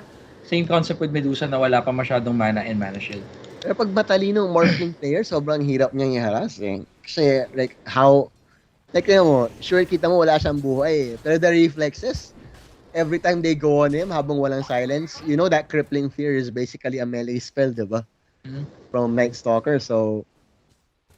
And you have a Nature's Prophet na nanggugulo lang. And Noctail is actually one of the best micro players in the game. For me. like ever since. Machen siya, may Enchantress siya. So when it comes to like individual unit control, he's up there. Pang StarCraft, ang galawan nitong mamang to. StarCraft, I missed the game. Ng mga Koreano na lang talaga medyo, well, I know na may community naman, pero di ba, StarCraft, like, ang daming magagaling na Koreano. And habang nagkakwentuhan kami dito, delikado dito, si Mars, pero baliktad na, patay ni Mars dito, si Lola rin medyo. And Mars, namatay si Mars. There's still free lane dito para kay Tidehunter. For a bit, he's already winning the lane quite a bit. 26-6 versus 18-3. Oh, nice body block, Frank. Pero medyo makuna din talaga. Oh, there's Swarm nandiyan na. At mga ipis. At ang ipis mawawagi. Kalaban. Alam mo, Sir Swarly, ang prediction ko sa compendium ko, kung sino may pinakamadaming death, is actually Notel. And nagmamanifest na siya paunti-unti. Ayun sa sa votes mo? Oo, sa vote. Kasi lagi talaga namamatay si Notel and he doesn't care, kagaya na sabi mo kanina. Grabe, ano? Like, gano'n naman talaga ang post 5 eh. Ever since eh. Inabutan ko pa dati si Notel. I'm not sure kung anong TI yun, but Notel played like as a carry Oo or nga, nagmimipo nga siya eh. Microlord nga yan eh. It's always been a microlord. Waveform forward, Chukuchi in, Notel in, a lot of trouble again. And masaya ang mga namamatay na maraming si Notel. Meron ng earn. The strength shift is gonna be there, but the earn, that's not yet a vessel. I mean, di pa yung Spirit Vessel eh. So, it's not gonna hurt as much. Spirit Vessel yung masakit para sa Morphling. He's gonna be fine. May 40 charges pa siya. Well, dito naman tayo sa bumalik sa top. But the thing is that 𝐓𝐇 Frank, medyo okay din ang laning niya with Weaver. And Weaver can actually rotate early kung sakali, pero wala siyang charge dito ng Urn of Shadows. So, yun pala, ito maispata ni Topson. Topson can actually get the bounty here. Tamang kulit na lang din. So, hindi niya napigilan dun yung spawn. Uy, nag-stack na. Sadya pa yun. Thank you daw, sabi ni Topson. Thank you, bro, for stacking my... I have level 3 Kraken Shell. Level 2. He's not getting it. He's not getting it. That's weird. You don't want to give that to the Medusa and top lane. Actually, a disaster. The undying Medusa. Well, yun nga eh, the longer the... Kasi sobrang aggressive ng top lane din eh. Kaya mahirapan talaga sila. Pero it's like a deja vu na nangyari kanina. 0-4 din kanina if you remember. While 0-4, lamang pa rin ng net worth ng OG. It's like happening again.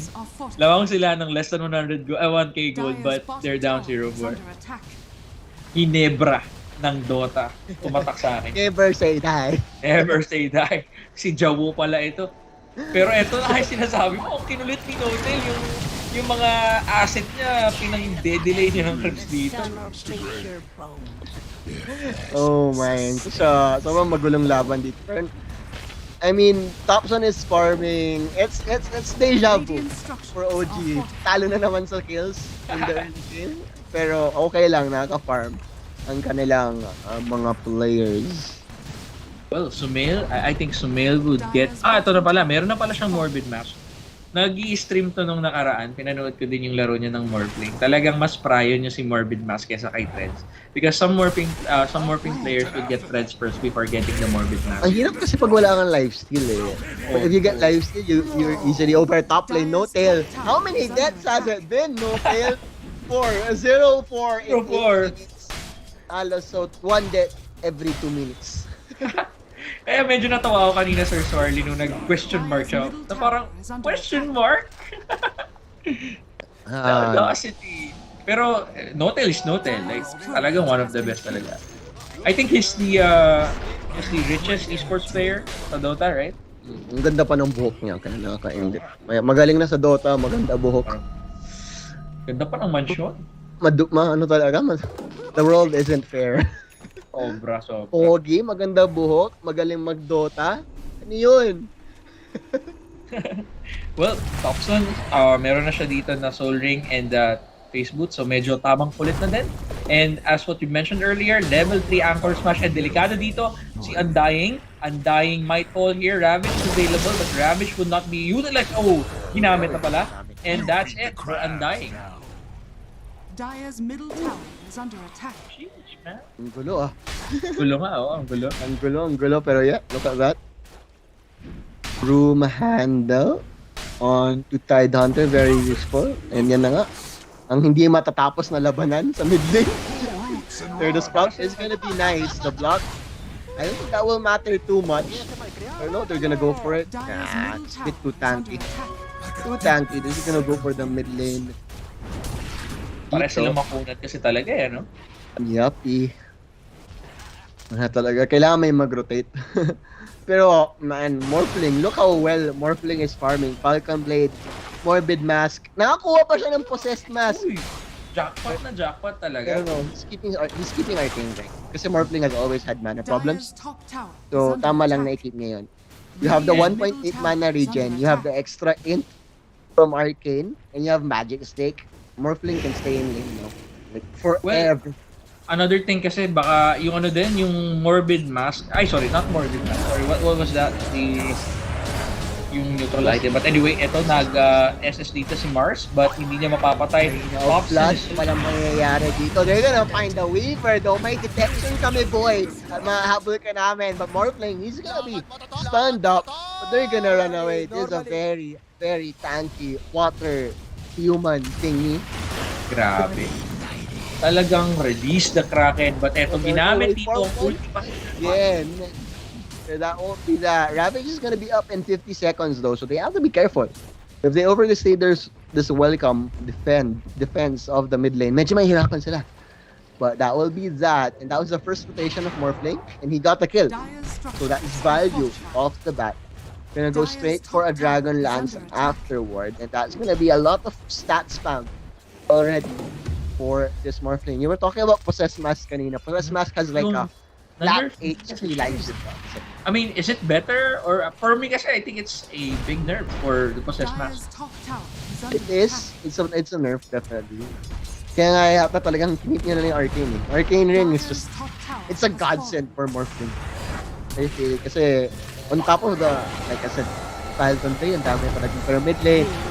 That Fire Cookie will slow down the push. They're not gonna kill anyone. Ravage available by Ravage is gonna be available, pero may follow-up fight. Yes, sir! There we go to Earthshaker! That's it. But never equal. So, not it's worth to leave the back. Radiant's bottom tower is under attack.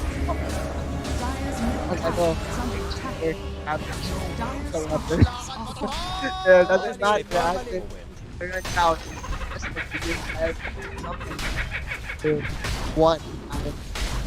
It's actually timed well, the tipong pagkabato ng Ravage, talagang nando na yung Echo, but eto pinaliguan dito ni Lola Remedios, and that's a kill from the scatter shot dito ng Lola Remedios natin na si Snapfire. Grabe yun, Sir Swarly. Just like that, there is a much early OG power spike in last game. 90 double damage onto Sumail. You can actually go for Roshan here with this double damage.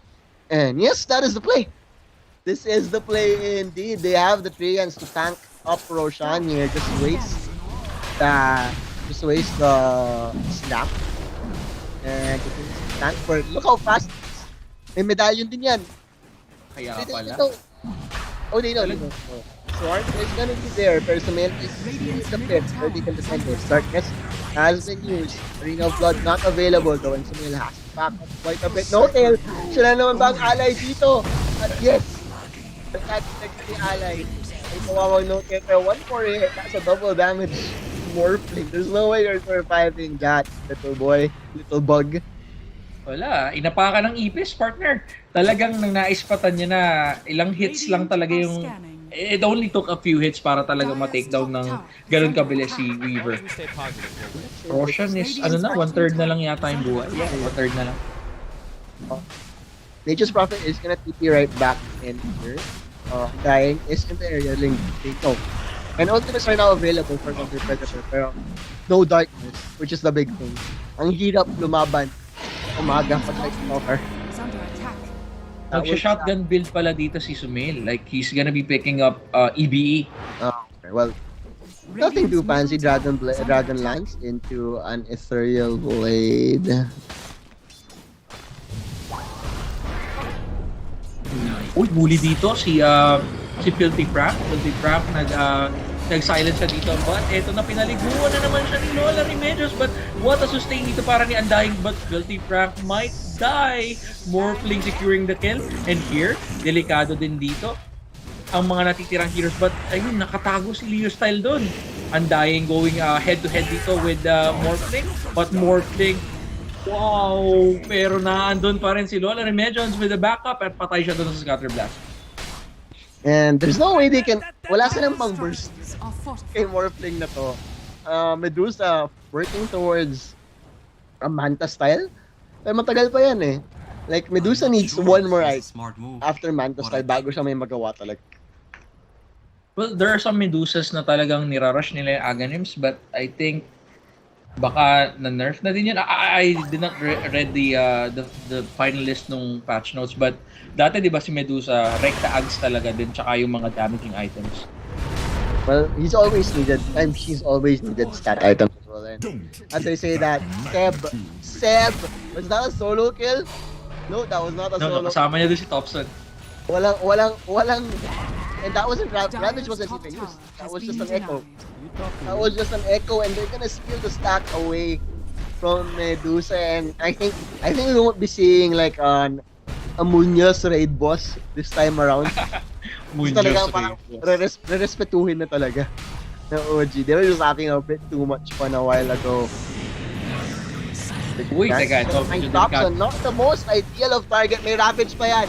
If Crippling Fear expires, this could be a turnaround. Ravage. There's the Ravage. Wala pa. Tanky boy! Chonky tanky boy! Ay, ginamit pa rin. What? What? Okay.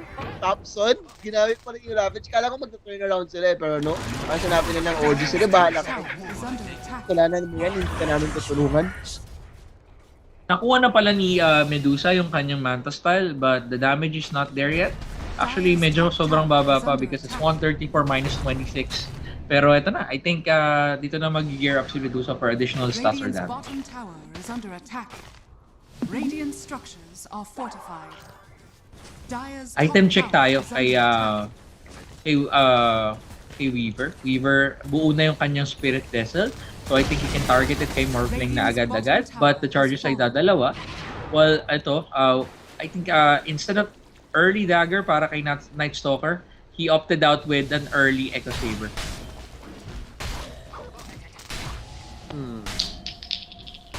Oh, no boots on Tenacious Prophet.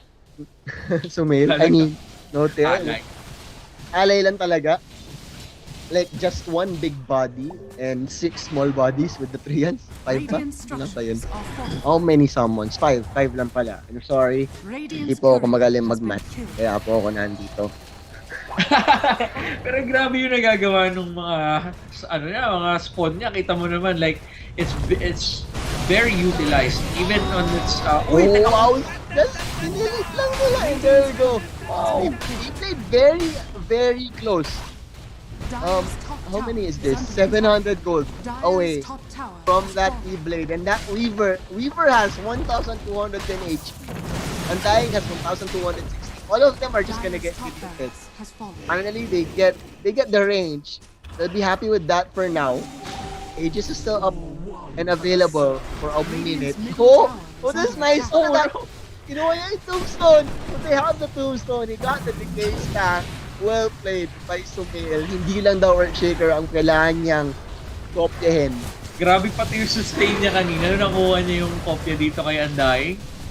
MJZ will be able to use the Shadow Ambit Boy, pero in the backline, Arena of God will catch out Nature's Prophet, surviving for now, but not for long, as the Stone Gate will be dropped as well. Ravage over in the backline, not yet available. Saving it, holding on to it. This could be the big around MNZ, right? No, pero wala nang mana si Sumail. Unfortunately, MJZ though, Ravage will be there to take away the Undying. That will be that. Medyo overstaying their welcome is OG here as the Night Stalker is going to be TPing back in. That's the Aegis expiring. So the Aegis regeneration, nandiyan na. They don't know if Morphling will come back into this right now. They'll see the Morphling. And to respect Thunder Predator, since everyone is actually very, very low here. They find Mars. We're playing waveform forward. Not gonna find anyone. Popson. Gonna find Weaver though. Detection. Nakita Right nila on yun. top of a sentry ward. Right on top of a sentry ward. Radiant's middle tower Ang is lungkot. under attack. Ang lungkot naman, akala ko talagang, uy, okay na. Pero may nakaabang na sentry doon.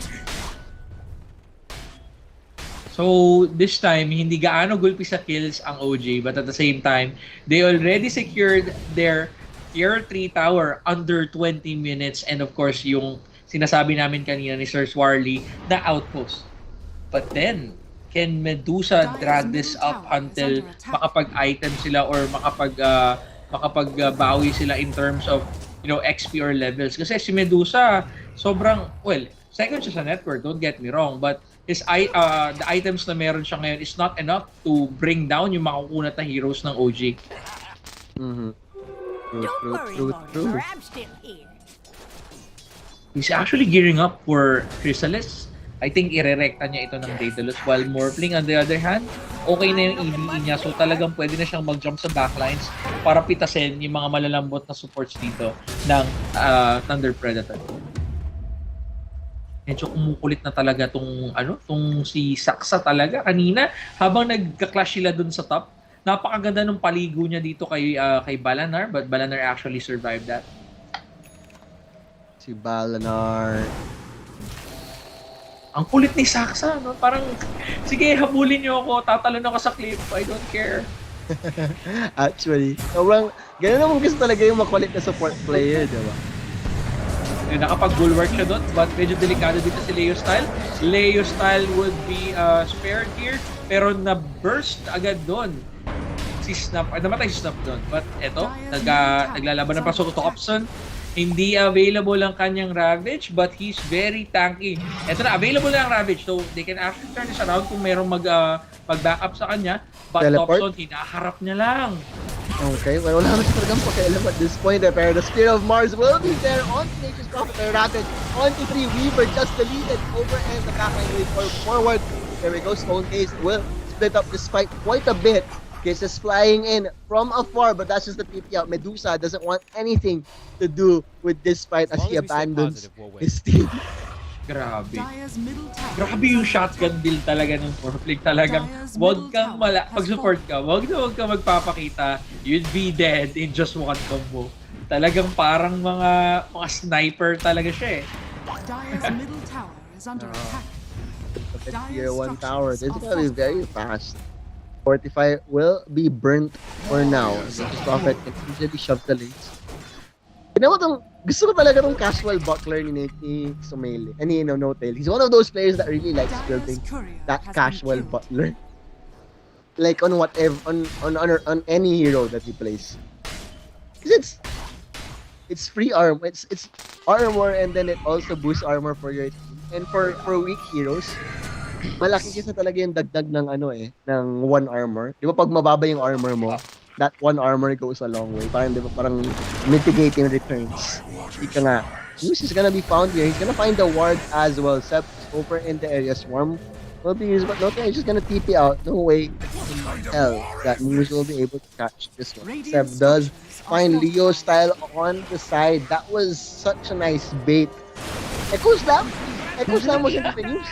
Binalikan niya, talagang binalikan niya na parang teka lang, we're not done here. Nadash siya, parang they can actually see him, but can they catch him though? I guess not. And Acceptor already on to this Earthshaker as well, so mobility and just the team fight will be very, very scary for them. Did they see him? Did they see Medusa? I think they did. Meron ng Ags dito sa ES. And just like that, mababurst yata si Undying dito. Ang ganda ng tanim dito ng tombstone niya. But Stone Gaze is gonna be there, but they're just gonna kite it out. They can even go for the turnaround, but the Krypton here is already there. Instant force staff from Saksa. His team is gonna be fine. But Sumail, there we go, with the Earthshaker Morphling combo. Hopefully that just deletes the Night Stalker and they can go for more here. Arena of Blood. So we'll slow down Seb. Echo Slam not gonna be able to use it because he just got deleted. Ravage is available though. Yeah, Definitely not gonna be repeat. As you say, yes, Ravage is available. They have the detection. It's just a bit too late. Or what? They knew exactly where that bug was gonna go, and they just get him with the AOE. Just the game sense. Pag pro talaga, iba na talaga yung game sense eh. Ibang Grabe. iba. Radiant's Honestly, middle sa totoo tower is lang, under whenever something is happening dun sa mga ginagawa ng OG, like, I should not be surprised, but the thing is that it really brings happiness to, really brings happiness to know that they're playing at that level. Like, probably on the TI9 level na meron sila before. And also, no offense, and of course, your respect dito sa Thunder Predator, pero OG is too much at this point of the game. And they want that 3. If you go up against the game, you better not miss. Tama. Talagang you have to shoot your shot, ano? And TP, they're not. They're definitely missing on all angles right now. Another Roshan will be... Sobrang bilis nila din mag-take because of the tawag dito, yung item ni Furion na Solar Crest plus yung minus armor ng Gush. Oh, there's a 4-man smoke here. So it's Thompson, Sumail, Seb, tsaka Saksa. 4 sila dito. Bot lane is getting shoved though, but this is not favorable by any means. Kasi may tier 1 tower pa sa bot. Nature's Prophet can slow down that push, and it's gonna be a melee wraps down. Blink forward, not gonna catch Mark. And Thompson just trying to make space, doesn't care. 3 towers hitting this Tidehunter, and wala siyang pakialam. So may gonna start the slow siege, but is this even a slow siege at this point? I don't think so, as this tower already at like what, 180 HP. Grabe. That's really... Walang damage. Tanky talaga si Toxon, knowing na bumili pa siya ng plate mail. I think he's gonna be going for Shiva's card or probably Assault Tiras, pero grabe talaga. Like, he doesn't really care. At ayun, nabasag doon ng mga Trians ni OG, ni No-Tail. But I think there's gonna be a big fight over here. The backline in here, Blink as well. Arena of Blood over on you. Seb is just gonna enchant them away. They don't care. Echo Slam on to 2, and they just delete Thunder Predator. You're missing every time damage as well, and Medusa left for dead. No more mana, no more friends, and maybe no more hope for this game as OG. They're gonna go for the tier 4s. Sumail is godlike. And what can you do, Thunder Predator? No buyback on the Medusa, no buyback on the Mars Night Stalker. Just the Libran dying. And this is all but over. Actually, after nung laban na yun, like, pagkatapos, Thompson did not even bother to hit the barracks. Dumiretso na talaga siya dun sa huling set of towers nila doon. And probably signaling his friends na, oy, tara, tapusin na natin ito, and probably this is it. 30 seconds with no Medusa. What a good start for OG. Sayang walang crowd ngayon sa Romania. Pero it is what it is. COVID has changed this world, and GG. Well played, Thunder Predator. Tap out 2 times. TI champions, OG. Grabe yun. Now, I would like to ask my constant question every natatapos yung laro. Who do you think, Sir Swarly, is your MVP for this match? Thompson. Definitely Thompson. He just made so many things happen. That Tidehunter, di ba? You saw the Tidehunter in the first phase. You decide to use Mars against it. Not even trying to counter it. If you like Thompson, play his game. You're just playing to lose at that point. Diba? Like one of the stars. You're letting one of the stars of that game just do whatever he wants. Parang that's like saying, kunyari, basketball. Parang pinapa-one-on-one mo lang si LeBron the whole time. Parang ganun lang yung ginagawa nila. And Thunder Predator, as good as the South America region is, they need a lot more than that. Okay, well, same. I would also go with Thompson kasi sa totoo lang, as what you mentioned earlier, sobrang boring yung mid clash nila ni Mars kasi parehas Na, makunat. pinano, parang 5 minutes, bahala na kayo dyan. But the Tulog thing is muna kami. that, the thing is that they really cannot kill him. And pag hindi nila napapatay si Topso, napakadami niyang ginagawa.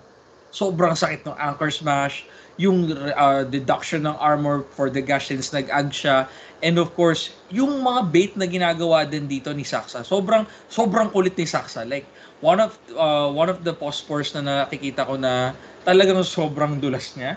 Kaya for me, It was very fun to watch in that game. Ang kulit eh. Tapos matandang babae pa yung kamay niya pero ang dulas eh. Parang the irony. So that is it for this series. OG takes down Thunder Predator 2-0. And once again, we will be going on a short break. Ako nga pala si Swarty. Kasama ko dito si Sir G. Please don't go anywhere because Midnight Mayhem will be back for more Dota 2 TI action. 3, 2, 1.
This is Keanu Reeves, and welcome to Rush Lane.